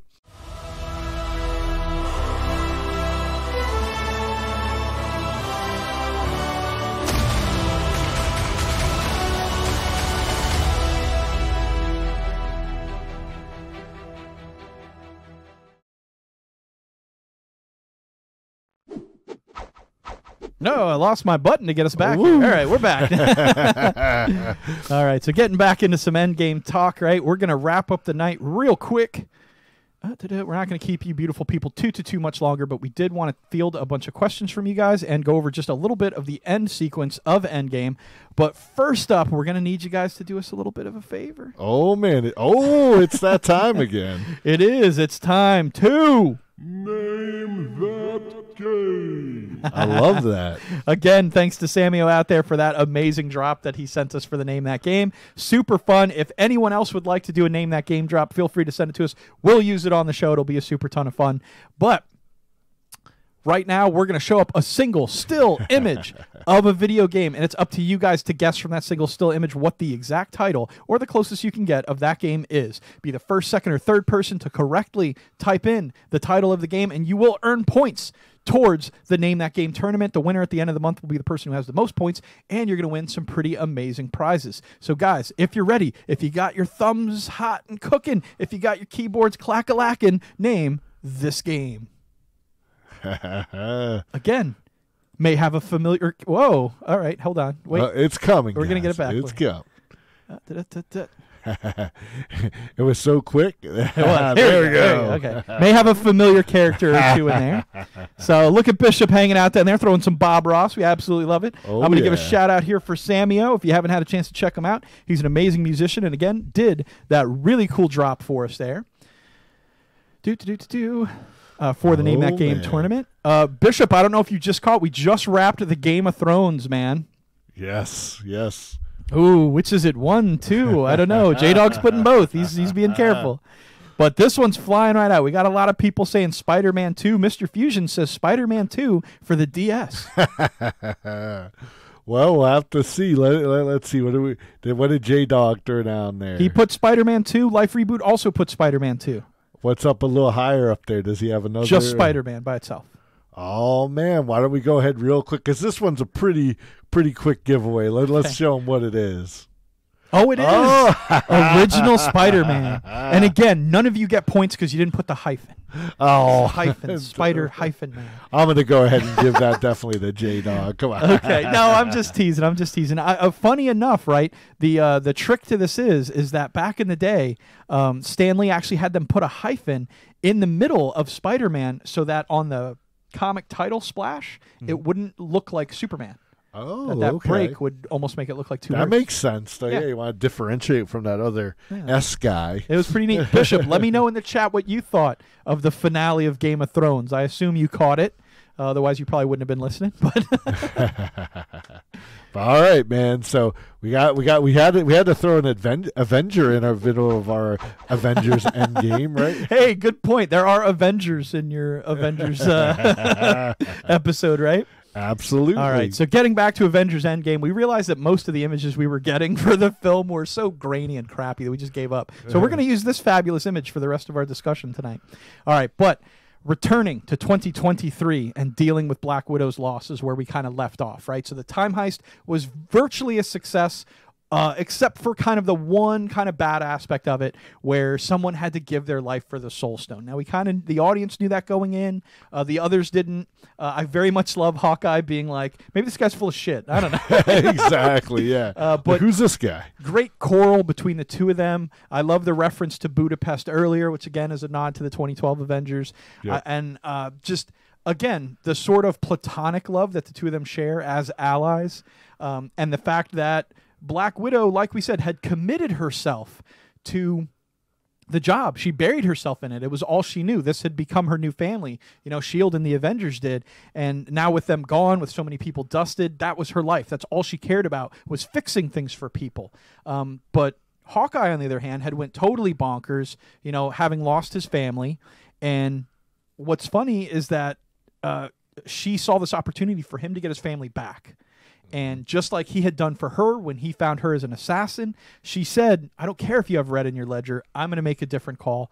I don't care what you did. You deserve to be with your family, and I'm going to make this sacrifice. So I thought that was a great moment between the two of them. What'd you think? Oh, man, that whole sequence between those two was just awesome. I mean, I don't believe this, but I know I hear a lot that people kind of treat them like the second-rate Avenger, like 'cause it's Yeah. like they don't really have superpowers, Right. but they're superheroes. They're master assassins. Yeah, exactly. But it's it was really nice to see them get that highlight. And out of all the stuff that we talk about with these movies, I thought that it did a great job referencing the old movies and of course concluding certain storylines. So Yes. it was very cool. Yeah. And again, this is one of those moments where a lot of people are saying Hawkeye held the Soul Stone. Yes. Yeah. But again, they've never been very clear on this. Like maybe it's dangerous to hold other stones, but maybe something to do with that one makes it less dangerous. There was He has no a soul. Yeah, there was no precursor saying that stone was dangerous. Definitely the Power Stone, definitely the Time Stone. They deliberately told us do not touch.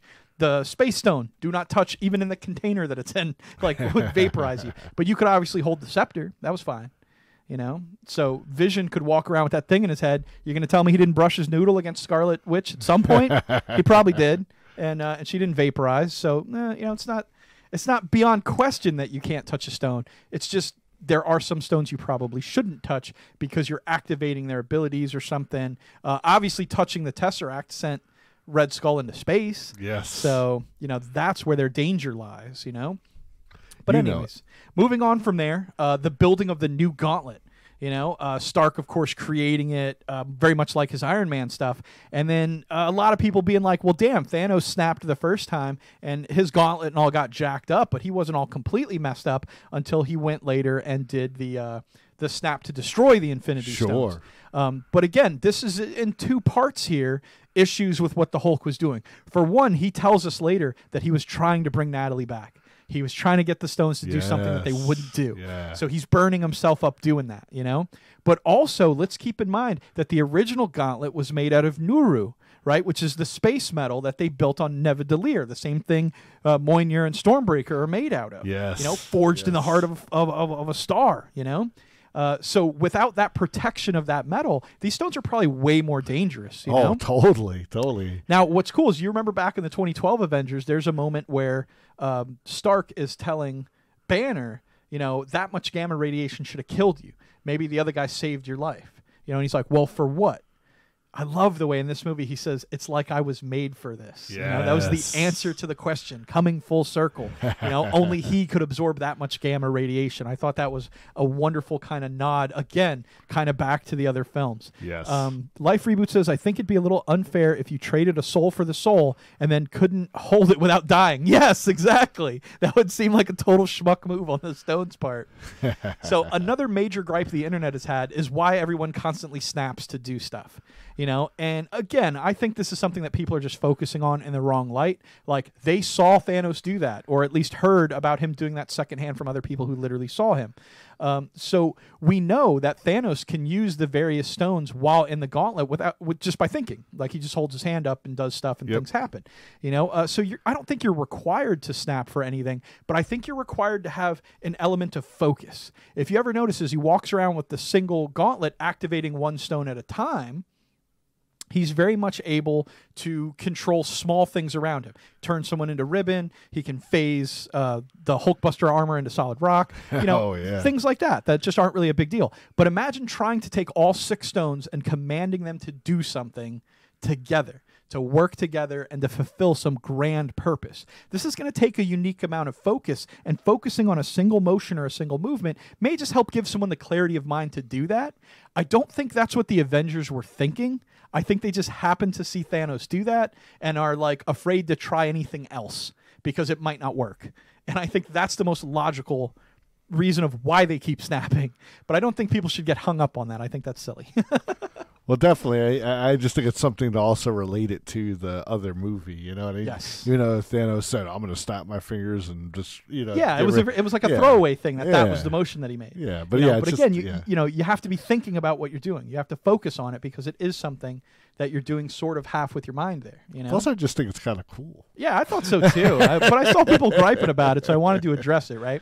So another little bit of a gripe people had was Thanos returning to 2023 from the alternate timeline. He goes from 2014 to 2023, but Nebula only gives him 1 vial of Pym particles. So a lot of people are like, how does he shrink his entire ship to be able to go into the quantum realm to come out in 2023, even with coordinates that Nebula would have sent him? Well, think of it this way. For one, he has master sorcerers and all sorts of fancy space technology there. Plus, we don't know if it's still 2014. Exactly. It could have took him 5 years. It could have been 2019 for them to have reverse engineered and created enough Pym particles to shrink the whole ship. We have no idea. That's the funny thing. I can play the time game too. No way, dude. Only the person who wins get to go back and set stuff up. No, but absolutely. I mean, that scene, you literally have like a minute of, peace, because, Ant-Man goes out and he hears the birds, and Hawkeye's phone's going crazy. Yeah, his wife's calling him, Yeah, it is. It's this very solemn moment. And then it's just like, pew, pew, pew, boom. Pew, pew. Very epic, man. Right, Frenzy, thank you for coming by tonight, man. Yes, big mad, big sad at the end. But again, what a great culmination. They always say go out on top. It was something Seinfeld did. And I think it was sort of a beautiful swan song, an epic moment there. We set up the cage and we set up the gun. Life Reboot, my man right there. He got it. There. Life Reboot's just the absolute bomb, dude. You knew life would be like, bam. We got to throw some shout-outs. Dude, he actually caught me. We were running through Seinfeld lines back and forth in Democracy's channel, and it was literally George and a guy fighting. So, like, Demo's like, dude, are you guys okay? Why are you all so pissed at each other, right? And, dude, like, Life actually caught me where I was using the wrong lines of the thing. Yeah, I was using them in the wrong order. Man. But guys, go check out Life Reboot down there. An amazing retro streamer, world-ranked Donkey Kong player. If you want to see an epic gamer, you got to get out there and check him out sometimes. And he's obviously a super ton of fun. Excellent. All right, so back to the battle, right? Now things get really, really supremely freaking good for me. Because, dude, we have the big three squaring off with Thanos. I cannot describe how much I loved this scene. Seeing it in the trailers, they show this brief moment of the three of them walking out to meet Thanos while he's just kind of sitting. We have no real context for what's happening in the trailer. But in the trailer, I was disappointed. I didn't like that. I was like, that's very much like Batman, Superman, and Wonder Woman going out to be the only people that are necessary on the Justice League. And I never liked that, because it makes the other four people moot. Let's say the actual Justice League movie that came out a few years ago, they didn't need anyone but Superman. No one else needed to be there. They didn't do anything. So in the trailers, when I saw the big three of the Avengers walking out, this kind of disappointed me. I was worried that this was going to be the same thing, but it very much wasn't, right? What was very cool was that they came out there to fight Thanos and, bust him up, but they really couldn't. He didn't have any of his forces really there. He didn't have Ebony Maw or the Black Order there. No one was there. It was just him by himself with no Infinity Stones. And he was beating the ass out of them. I mean, he really was. Yes. And what was fantastic about it wasn't just the fact that with his armor and with his actual weapon, which he never once used in Infinity War because he had the gauntlet, he was still such a formidable fighter. And I really, really, really thought that was super cool to show him. Like, this to me showed him as so much more of a threat than him using the Power Stone to beat up Hulk. Like, I could use the Power Stone to beat up Hulk. That's what it's for, But this to me, watching him toss around the big three was really, really cool. But it also spoke to why the Avengers are the Avengers, because these guys were not giving up. And it was just this epic battle between them and Thanos. And I have to say that I loved that we finally saw his actual motivation. It all became clear. All of the bull crap that they fed us in Infinity War, all the tumblers fell into place, right? Because he said it. I will unmake everything about this universe and rebuild it, and it will be grateful to me because it will never know what it lost, right? So here's Thanos' true purpose. Here's what he's wanted all along. It's not to balance the universe. That's bullshit. That's his bullshit excuse, and I knew it. I knew that was his bullshit excuse because it doesn't hold any water.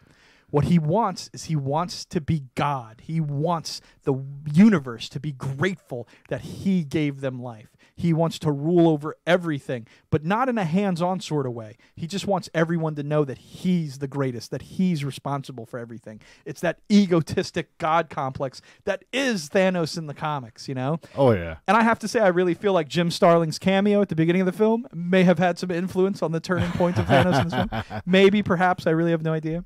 But it's a funny coincidence that he's in this film and his character suddenly rings so much truer to what I remember him from the comics. But I absolutely love that. I love the fight between them. Eric G says, I can do this all day, man. I love how they dropped that line, that they didn't actually use it in the final battle. You know, that he did it fighting with himself, and now he realized, like, that's kind of, you know, I say that too much, or whatever thought he might have had about it, you know? One thing, man, I got to give you credit on is I remember after we watched Infinity War, it was like, that was one of your biggest things. You're like, dude, that is not like how Thanos usually acts. Yeah. You're like, well, I get what they're trying to do and make people feel for the character.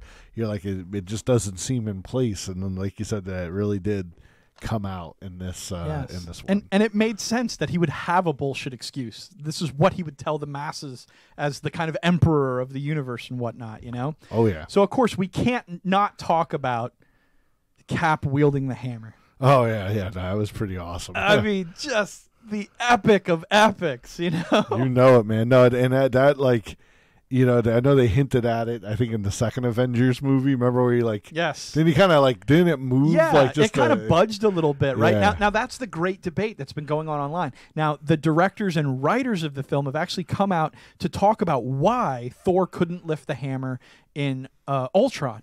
Their actual reasoning for this, I cannot believe this, is that Cap purposely didn't lift it up to spare Thor's feelings or whatever. Right. That's like the dumbest thing I ever heard, because you couldn't know that you could lift something until you did. Yeah. So how would he know that he could lift it and then have had stuff? It doesn't make any sense. Yeah. If you guys want to know, since that scene came out, I've debated this with comic book fans, Florida over, right? And I will tell you my true-hearted belief of how this works.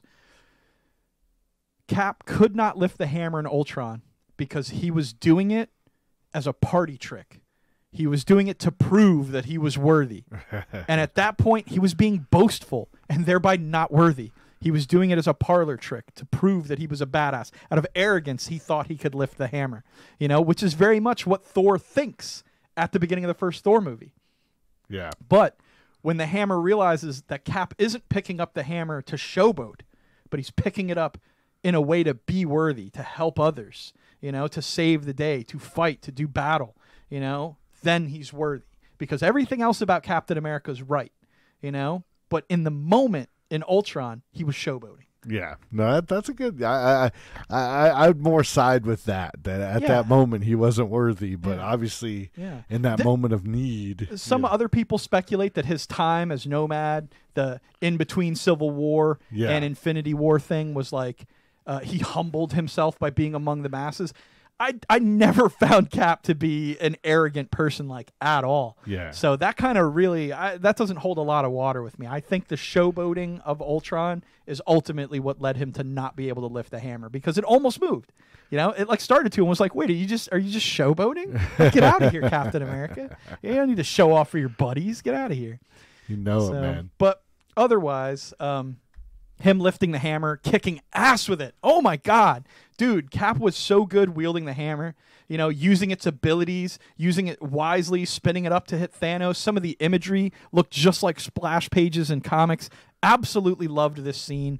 I thought it was fantastic, but he still got his ass beat by Thanos, because Thanos is as much of a warrior, as much of a tactician, and probably even more so than Captain America, because Thanos continued to make these plays on the battlefield that were brilliant, that made a lot of sense. And his weird double-handled sword thing was probably also made out of Nuru, which is why it just carved up that vibranium. Sure. Like it wasn't even there practically. He just busted it to pieces. But ultimately, yeah, when the shield's destroyed and Cap gets up and he's just tightening the bands of it, you know, in that moment, you expect him to say, I can do this all day. You know, like that's the time, right? He's tightening up the shield. But he gets that in his ear, you know, on your left from Falcon. Great callback to Winter Soldier, man, to their relationship. The portals open up. So many people come out, including Howard the Duck out there with the machine gun. The Ravagers show up. All of the wizards from around the world and probably beyond that Strange pulls in. People from the Quantum Realm. Ant-Man and his team. I mean, they were just coming out, man. It was like you said. When I talk about assembling, there, you know, that was the good group. But man, I know there's a lot to talk about still with Avengers. Yes. You know, there's a huge fight, and I know you have some Easter eggs you got to throw, plus some name that games. But man, I hate to do this to you, beautiful people, but I actually have to, stamp myself out of existence for tonight and head out a little early. I mean, you guys have been rocking and rolling with us and hanging out, and just have some in real life stuff that's going to come at me really early tomorrow that I got to go take care of. But no doubt, I'm going to stick around for a little bit, keep wrapping some Avengers Endgame with you guys. I'm going to play a quick clip real quick. Senior Bull's going to head out for the night, but I'll be here to rock with you for about another half an hour. We're going to talk some more Endgame. I really want to hear what you guys think. Feel free to put it down in the chat, and I'll be back in just a minute. Oh, yeah.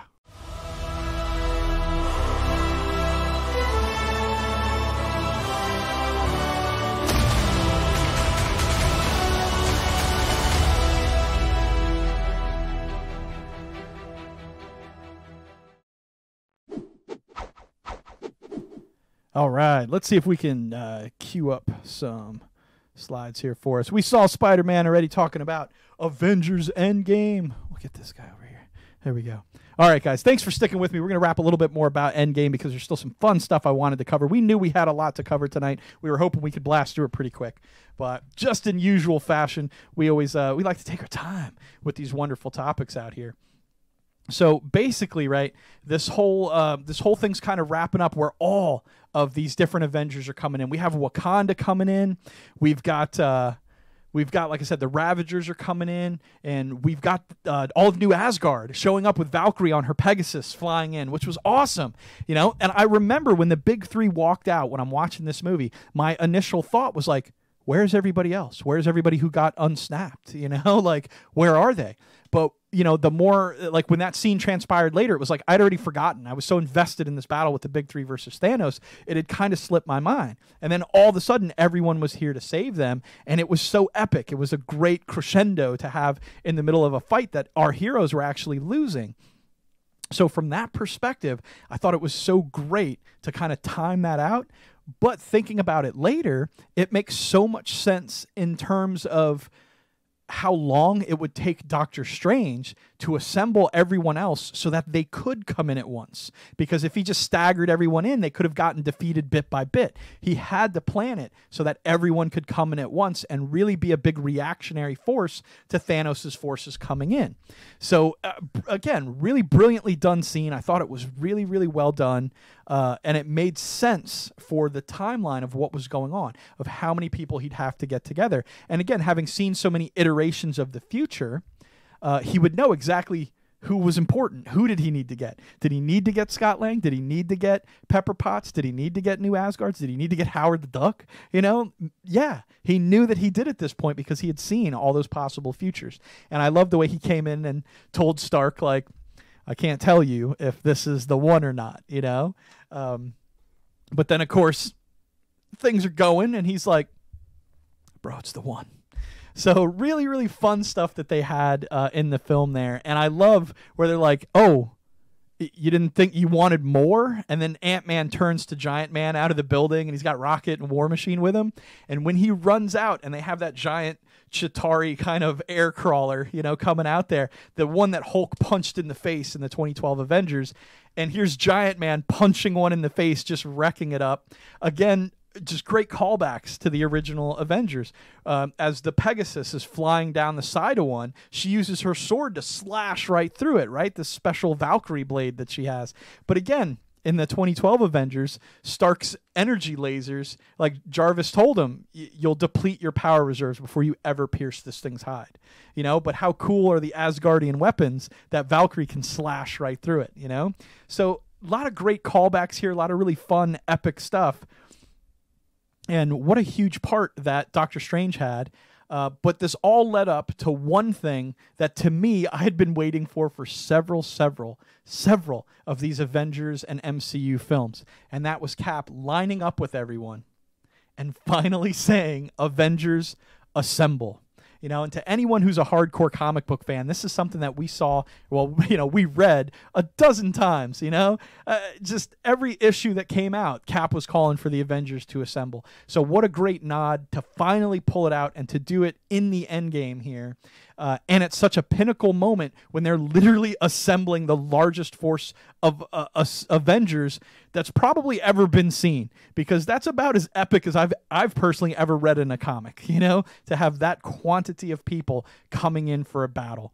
And what an epic battle it was. It was really kind of going back and forth for a while, which was a lot of fun. But finally at that moment where it seems like Thanos' forces may just win out of attrition, you know, it starts looking pretty bad. And he's like, yo, rain that fire down. And he's got his big ship just blasting up everything. The wizards are trying to put the shields up and people are just getting pummeled. And Captain Marvel returns. Man, epic scene, you know, like for me being like, who's this? Who's going to show up now? I was so like, I don't even know, you know, just so caught up in the film and all the spectacle of what's going on. I could barely think straight. So it was a great reveal to me. And again, such a show of force for Captain Marvel as she just rips right through his ship, cranks the whole thing, and is like, yep, all right, that's done. Let's not worry about that. Let's get back to the ground pound. You know, but Thanos still hasn't given up. You know, he's still battling for the gauntlet once it finally gets pulled out that Hawkeye has it. Then they do this amazing like gauntlet where they run the gauntlet like a football through tons of different characters between Spider-Man and Valkyrie and Captain Marvel herself. You know, just everyone kind of hustling through, getting their hands on the gauntlet. Super ton of fun. Really great way to include so many people. This has, again, one of the really fun Easter eggs of the film where Hawkeye first brings it out and Black Panther is there and says, Clint, give it to me. Right? Now, this is a callback to Civil War, where in that film, Hawkeye and Black Panther fight at the airport scene. And Hawkeye tells him, he's like, hey, my name's Clint. And Black Panther's like, I don't care. You know? But now, not only does he care after the events of Civil War, but he remembers the dude's name. You know, he's important now. And I just thought that was such a cool nod, you know, just a great callback to the other film.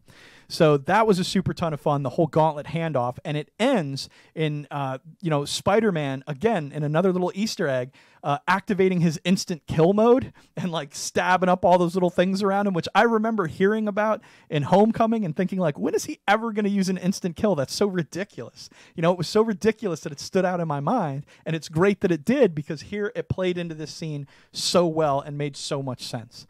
But ultimately, as they're still getting overwhelmed on the ground, Captain Marvel's the one that's like, hey, you know, I'll take the gauntlet. And I love how she's kind of cocky with him. You know, she's like, hey, kid, yeah, all right, Peter, give me the gauntlet thing. You know, that's a really cute little scene there. But when the women of the MCU show up and they're like, well, she's got help, you know, and they just roll in heavy to make sure that Captain Marvel can get the gauntlet to the van, I'm just like, dude, I'm just so psyched, like super great. And there's another cool little Easter egg there as Captain America tells Wasp and Ant-Man, hey, help him, you know, get the gauntlet over there. I think that's what he's saying at that point. Like, get the guy. He says something to the two of them, and the Wasp is like, you got it, Cap. Now, this, again, is a cute little callback to the second Ant-Man movie, where at the beginning, she's kind of nagging Scott Lang for, like, why did you go to that airport? Why did you suit up as Ant-Man and get us wrangled up into these Sokovia Accords? And he's like, dude, Cap needed me. And she's like, Cap? You just call him Cap like he's your buddy's Cap? Oh, geez, you know? But then when she meets him and he asks her for something, she's like, you got a Cap? You know, like it's that same, you're so awed, a little bit of starstruck by a real American icon, a hero like that, you know? So that was a cute little nod back to Ant-Man Part 2. So again, we have this great gauntlet run with the gauntlet, and they're trying to get it into the quantum realm so they can get it out there so that Thanos can't use it. And like I was saying, Thanos, he's fighting one step ahead all the time, you know, and it's just brilliant. I love the writing of this. And he takes his sword and he throws it into the time portal to destroy it, like into the van. So it's like, yeah, duh, of course, they can't get rid of it if the van's destroyed. He didn't need to stop Captain Marvel. So that's great field thinking and great writing on the fact of like, yeah, you know, he's being a great opposition to the Avengers. You know, he's smart. He's playing the smart game. So I really liked that. I loved the writing of that. And of course, that gets destroyed. Thanos gets his hands on the gauntlet, And I love, again, that Captain Marvel just grabs the gauntlet and is literally just pulling it off of him. Like, she's like, nope, I'm going to take this, man. And you're just like, damn. I've said before, I'm a pretty big Captain Marvel fan. But again, this really had me stoked because, again, it was showing off the power that she had. But one thing that I think is a major misstep with Superman, who's a very similar, overpowered character, that they don't make with Carol Danvers, with Captain Marvel, is the fact that she relies on her power. She doesn't think like Thanos is thinking 3 steps ahead. She's just using brute force all the time. So Thanos realizes this, right, and does something, again, incredibly smart. He pulls the Power Stone out of the gauntlet and punches her square with the full force of the Power Stone. Now, again, we can sit here and argue about whether or not he should be able to touch the Power Stone, but he does have the power of all of the other stones at the time, which may make him a little bit more unique in this scenario. But either way, the fact that he punches the snot out of Captain Marvel with the Power Stone absolutely cracked me up. I thought it was a brilliant use of it and a great way to subdue such an overpowered character, but in a smart way, not just a way of, oh, well, I'm going to match your brute force with brute force, but he was matching it with a tactical display of brute force. So I really like that. But again, this leads us to the moment where Strange tells Tony, this is the one, and Tony gets it. He's got to get the stones away from him, get him into his own armor, and he can save the day, but he knows this is a death sentence. So the one that Strange told him, I can't tell you ahead of time, because if I tell you that you have to sacrifice yourself, you're going to talk yourself out of it in the next minute and a half. Anybody would. But in the heat of the moment, Tony knew what he had to do. He knew what that meant. And he went into it, and he did the snap. You know, and again, as sad as it is, Treason, thank you for joining us tonight out there. What is up? Made it for the tail end of some Avengers Endgame action. We're just getting in to the final bits of the film here. Senior Bull had to run. He's got an early morning tomorrow, so he just left a few minutes ago, but I'm sure he sends his best and appreciates you guys being here. But Tony gets his hands on the stones, right? And Thanos tells him, I am inevitable. He doesn't know that they're not there yet. You know, he does his snap, nothing happens. It cuts back to Tony, and they hit you with that line. The thing that basically defined the MCU and its differences from the comics, that it wasn't going to be totally afraid of using actual comic reference, but making it its own. And to call back to that and to say that this is the end of that, but also the pinnacle of that, I thought was such a beautiful touch. You know, that little extra on this movie where he says, I am Iron Man. And he snaps his fingers. He saves the day. Everything's great. Of course, without the protection of a Nuru gauntlet or the physiology that a creature like Thanos or the Hulk would have, this almost instantly, is a death sentence for Tony Stark. There's no way he's pulling out of it.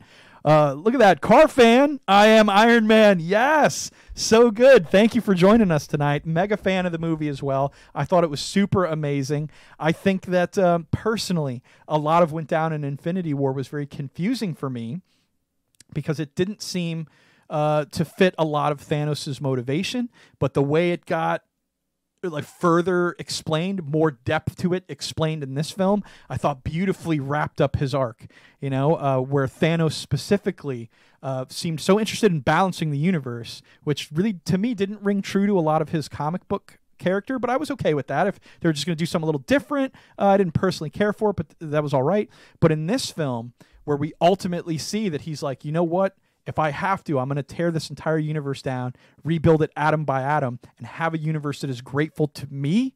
We finally see his real narcissism. He wasn't trying to balance the universe. He was trying to get out there and make the universe grateful to him. He wanted the universe to respect him, to see his allegiance, almost in a sense of a God complex. Klops, that is so awesome. Thank you for joining us tonight. Thank you for tagging me there. That's what that is. Okay, I got like a huge red banner on this new app I'm using. Super cool. I was like, what is that? Klops, thanks for joining us, man. Talking some Endgame tonight. I hope you've seen the movie. We're just talking about the tail end of it now, so I don't want to spoil anything for you.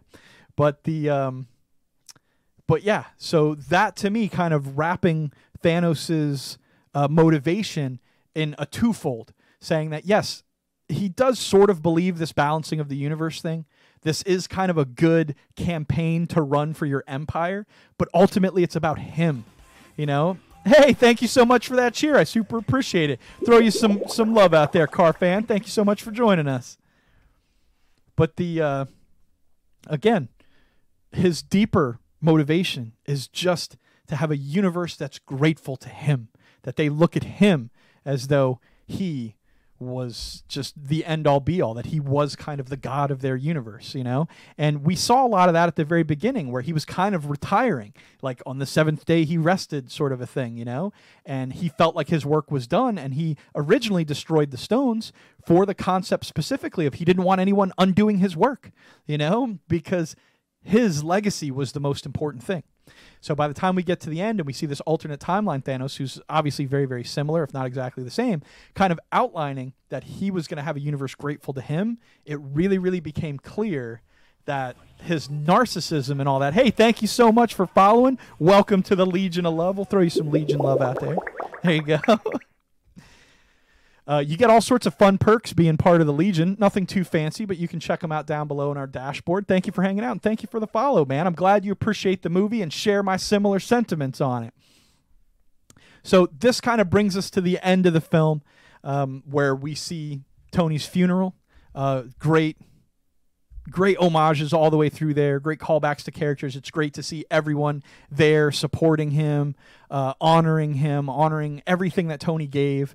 It's a great culmination for the character, considering all the way back in the 2012 Avengers, they were first starting to really hammer home that idea of him not being the person to make the sacrifice play. You know, that he wouldn't lay down on the wire. He's like, I would just cut the wire. You know, that he would get out of it, that he was smarter than that. And it really kind of gave a great arc to the film as he makes the self-sacrificing play up into space. But the fact that he didn't completely sacrifice himself, that he cheated death in that moment, you know, all his PTSD from that later, causing him to create Ultron and to run through all this madness, you know, inadvertently causing the Civil War, all the things that this story has led to. And it culminates in the exact same way that it started in the 2012 Avengers, that he was going to be the person to make the sacrifice play to save the universe, that he was that good of a person, that for all his narcissism, you know, that he would be that guy, you know. So great story for Tony Stark. You know, Robert Downey Jr. masterfully portraying the character, just wonderful, wonderful stuff. So I don't have enough good things to say about that. But what I would like to talk about before we get into our fun little Easter egg segment, where we're going to run through some of my favorite Easter eggs of the film, talking about Captain America's end. So Captain America obviously also had a great conclusion in this film. A great part of the journey is the end. Treason, yes. Beautiful line in the trailer, and just speaks volumes when you actually see the film. I loved that. But Captain America's end, a lot of back and forth on this about his timey-wimey stuff, moving through time and everything like this. I explained a little bit earlier a lot of my thoughts on their time travel, but really briefly I'll address it again for some of the new folks joining us here. But so if Cap has to return all of the Infinity Stones to all these different places in time, right? He can't take them in a briefcase with 6 individual stones. He can't do that. He has to return them in the containers they're supposed to be in. A Tesseract needs to be in a Tesseract. A Mind Stone needs to be in a Mind Stone, you know? So how do you accomplish all this, right? So take a journey with me here on my theory. Let me know what you guys think of this. So imagine if you could go to any point in time into anywhere in the universe, right? Where would you take those 6 stones to get them treated proper? I tell you where I'd go, right? I got the hammer. I'm going directly to Asgard, right? So if I go directly to Asgard, I'm fairly certain they have the technology to put the Space Stone back in a Tesseract, you know, the Mind Stone back in a Scepter, and so on and so forth. Get the Infinity Stones back where they need to be to the right place and time, right? Now, the Asgardians can also use the Bifrost to travel through the universe to get all these things back where they need to be. They can go to Vormir and put the Soul Stone back. So maybe Cap never knew that that was the Red Skull there. You know, a lot of people speculate that he had to have gone there and returned the stone. Maybe he didn't. You know, maybe Asgardians went there. I mean, if he shows up wielding the hammer, I'm pretty sure whatever alternate universe Thor is probably going to trust this guy, you know? But here's the other thing. If you're returning all of these time stones, or all these Infinity Stones to an alternate universe that you know will ultimately suffer the same fate that your universe did, thereby having to steal Infinity Stones from another universe and so on and so forth, wouldn't it be easier for you to return these 6 stones to Asgard and tell them, don't let Thanos get these? Change their future when they could? No one's going to lose anything there, really, because it hasn't happened yet. You know? So this alternate timeline, you can kind of save. But also, while you're there, jump back to that timeline's 1947, 46, whatever you want to call it. Go back and find Peggy Carter and be able to live your life as a Captain America throughout the history you always probably should have been in, or the time you wanted to be in. You know, get the girl. I don't think Captain America just retired. I think they showed us a nice moment that he had with his wife. But I don't think Cap would just give it up. I don't think he has that in him. I don't want to believe that. I don't want to think he went the Christian Bale Dark Knight route and was just like, I don't need to be Batman anymore. The world's fine. I don't think Cap that's his character.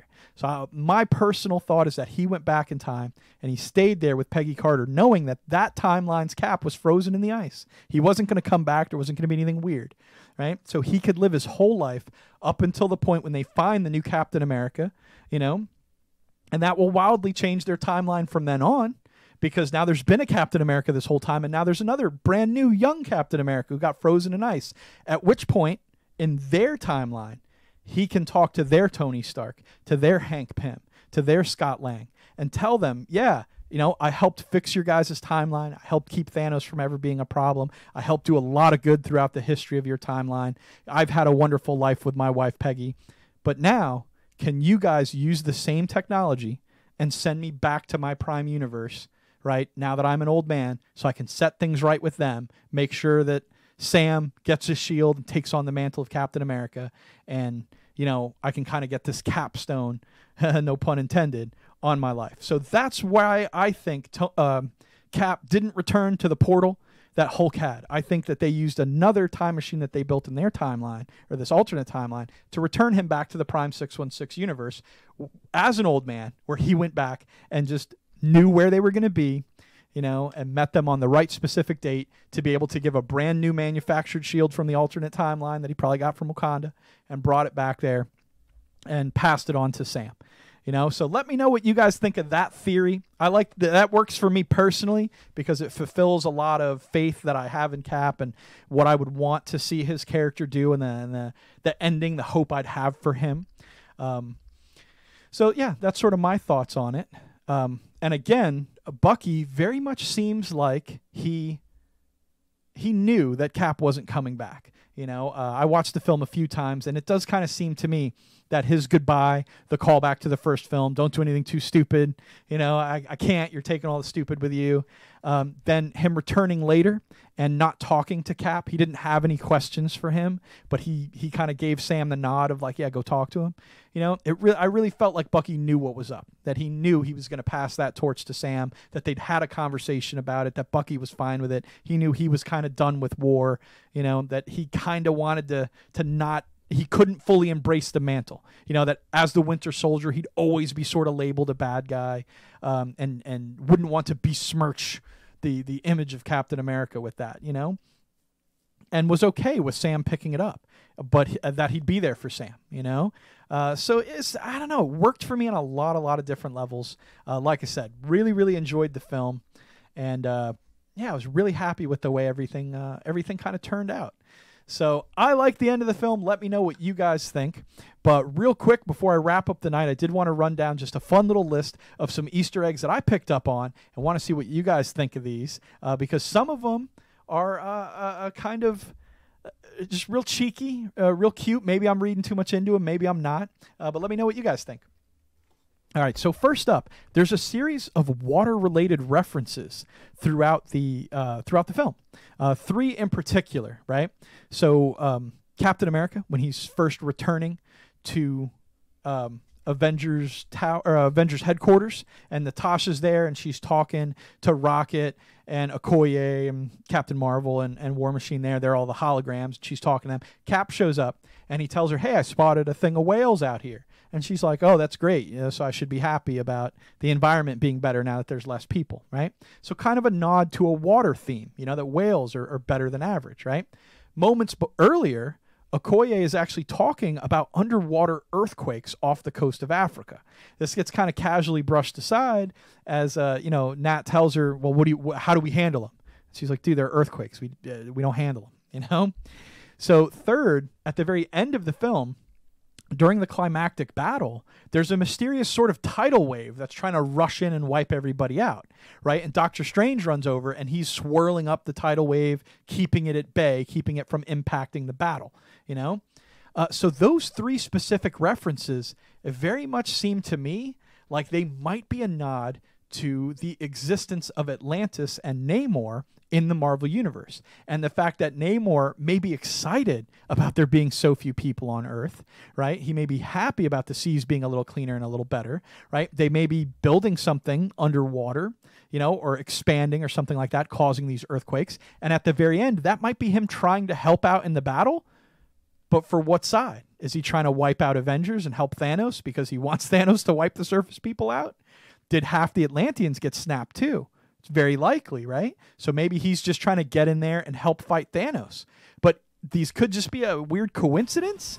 But, hey, thank you for that cheer again. Thank you so much. I'm going to take that as you thinking that that's interesting. So but I'm very much thinking that this has something to do with Namor and that he will appear somewhere in the Phase 4 of the MCU, hopefully in relation to Black Panther Part 2 maybe, but hopefully leaning into some Fantastic Four action eventually where he was very much mostly featured. But Namor, of course, being one of the original properties before Marvel Comics was even called Marvel Comics. Namor was published during the same time as Captain America, back in the late 30s and early 40s. So he's one of their oldest characters, much like the Human Torch, but the original Human Torch that was a robot. He was the one featured in Captain America, the First Avenger. You see him at the Stark Expo. There's like a glass case with a robot guy in it. He's never been featured on the film because he, again, was kind of adopted and transformed into what we know as the Human Torch in the Fantastic Four. Not directly, they're not related, but the idea was sort of recycled, So we'll have to see if, since they worked out so well in the original comics, Human Torch and Namor, Fire and Water, Namor worked his way into the Fantastic Four comics really well, playing with Human Torch, kind of in love with Sue Storm and all that. So it'd be great as Disney acquires the Fox properties, it would be great to see their take on the Fantastic Four and how they would include or not include Namor. It would just be interesting to me. So anyways, that's my 2 cents on the water stuff in Endgame. Besides that, Hawkeye, the first time ever being said on screen when at the beginning of the film, Hawkeye's teaching his daughter how to shoot the bow and arrow. He calls her Hawkeye, right? If you go back and check, he's never been called Hawkeye. No one's ever mentioned the word Hawkeye in any of the MCU films. So that was a really cool nod and sort of passing of the torch, an almost official passing of the torch. So it'd be great to see her kind of take up the mantle of Hawkeye. Iron Man, at the very beginning of the film, when he's leaving the message in his helmet for Pepper Potts, he says to her, don't share this on your social media or anything. Of course, this is a great callback to the first Iron Man in 2008, where he says to the soldier that he's riding with in the car, I don't want to see this on your MySpace, dude. So kind of a cool callback to that. Going for the head, obviously, is a good callback right there to Infinity War, not one difficult to pick up on. When Ant-Man finds himself in a storage unit 5 years later and is trying to get out and collect his gear, when he's leaving on his little wagon, you can see that the storage unit is labeled 616, which is actually the comic book designation for the Prime Universe of Marvel Comics. So that's a cool little nod there. Everyone on Asgard referring to Rocket as a rabbit was a very nice touch, because originally Thor calls him a rabbit, but like everyone on Asgard just calling him a rabbit makes you wonder what rabbits look like on Asgard, but was just kind of a humorous little touch there. Ant-Man's original helmet, along with super young CGI Michael Douglas, was very cool in the trip back to 1970. You kind of see it on a pan across a counter where they show the ants and Cap's in there trying to steal the Pym particles. You can spot the old original Ant-Man helmet from the comics, the original design. Howard the Duck, of course, showing up in the final sequence of the battle. Very cool. He's very brief off there to the side, but it was cool that they threw him in there. Hopefully they won't ever do anything with him in the movies, but if they can think of something cool, I wouldn't be opposed. One that threw a lot of people was during the funeral scene for Tony Stark. They pan across a lot of MCU icons and characters. You know, we get to see the whole MCU family kind of hanging there with Tony Stark, including Maria Hill, who's there, and she's there with Thunderbolt Ross. You know, General Ross from, you know, you see him in Infinity War, but he's the guy chasing the Hulk in the Hulk movie, and had a big impact on Civil War. He was the guy giving the speech about the Sokovia Awards in the first place. So he's there, right? And it's easy to kind of recognize a lot of these people if you've seen a lot of these movies. But there's one young man there who's standing by himself that a lot of people had trouble recognizing, right? Now, this is actually 10-year-old Harley Keener from Iron Man 3. Ty Simmons is the actor who portrayed him way back in Iron Man 3. Same actor, right? Showing up to Tony Stark's funeral. If you remember the end of Iron Man 3, this 10-year-old boy had helped Tony kind of get back on his feet when his armor got busted up and use a lot of stuff in his warehouse. They had a kind of a couple of cute moments there in the center of the film. And Tony left him with a fully fledged garage decked out with like sports cars and all sorts of high-tech stuff. So there's a lot of speculation that this kid, now probably 18, 19 years old, if not older, may take up some sort of mantle of Iron Man. You know, so a cool nod to kind of throw him into the crowd, kind of get people thinking in that direction, right? So that's a lot of fun. Of course, when Happy Hogan is sitting with Morgan Stark and she's very sad, they're at the funeral there. Great moment to see the two of them together. Jon Favreau, of course, plays Happy Hogan. He's also the director of the first and second Iron Man film, so he really kicked off the MCU. Great to see him there. And him talking to Morgan and asking her, like, hey, you know, what, you know, or, you know, how are you doing? What do you feel like or whatever? And she's like, oh, I want a cheeseburger. And he's like, oh, your dad really liked cheeseburgers, you know? Again, really cool callback to the very first Iron Man, where the first thing Tony does once he gets picked up by his limo service after escaping the cave, wandering around in the desert, being picked up by the military, when he gets back to L.A., right, he tells them, first thing I want is a cheeseburger from Burger King, you know? So, again, the circle is complete. Really cool nod there. Of course, the dance with Peggy at the end, something that, man, was just crushing when you saw the first Avenger, you know, Cap's first movie back there in 2011. At the very end, when he's in Times Square, he doesn't know what's going on. Nick Fury comes out, the agents of S.H.I.E.L.D. They tell him, you've been frozen for 70 years. And he's like, are you okay? And he's like, I had a date.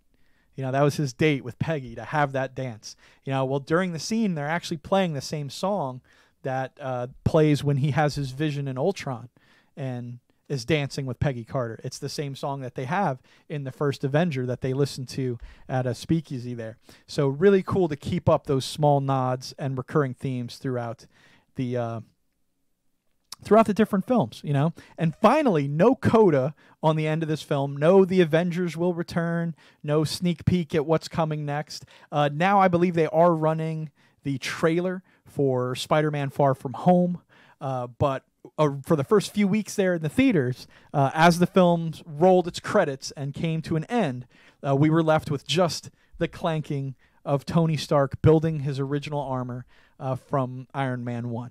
So a great nod, again, to kind of bring full circle the first 22 films, the first 10 years of the MCU.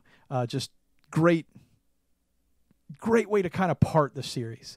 So those were some of the cool Easter eggs I found. If you found a couple, feel free to throw them down in chat. Throw them down in the comments below if you're checking this out on a rerun or anything.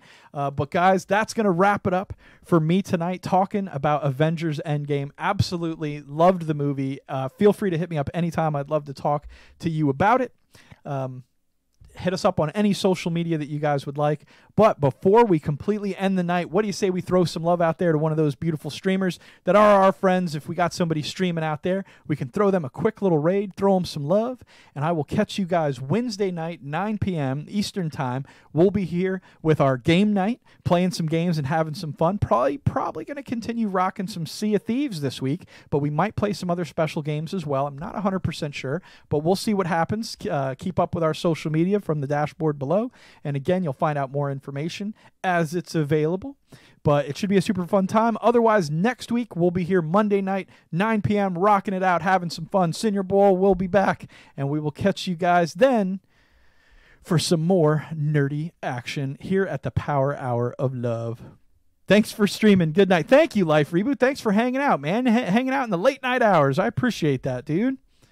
Thank you so much. Let's take a peek real quick. We'll see who's out here that we can go and spread some love to. Ooh, we got a lot of streamers out here having some fun tonight. Let's see. We'll spread some love. Make sure to jump in here. Let them know that the Power Hour sent you.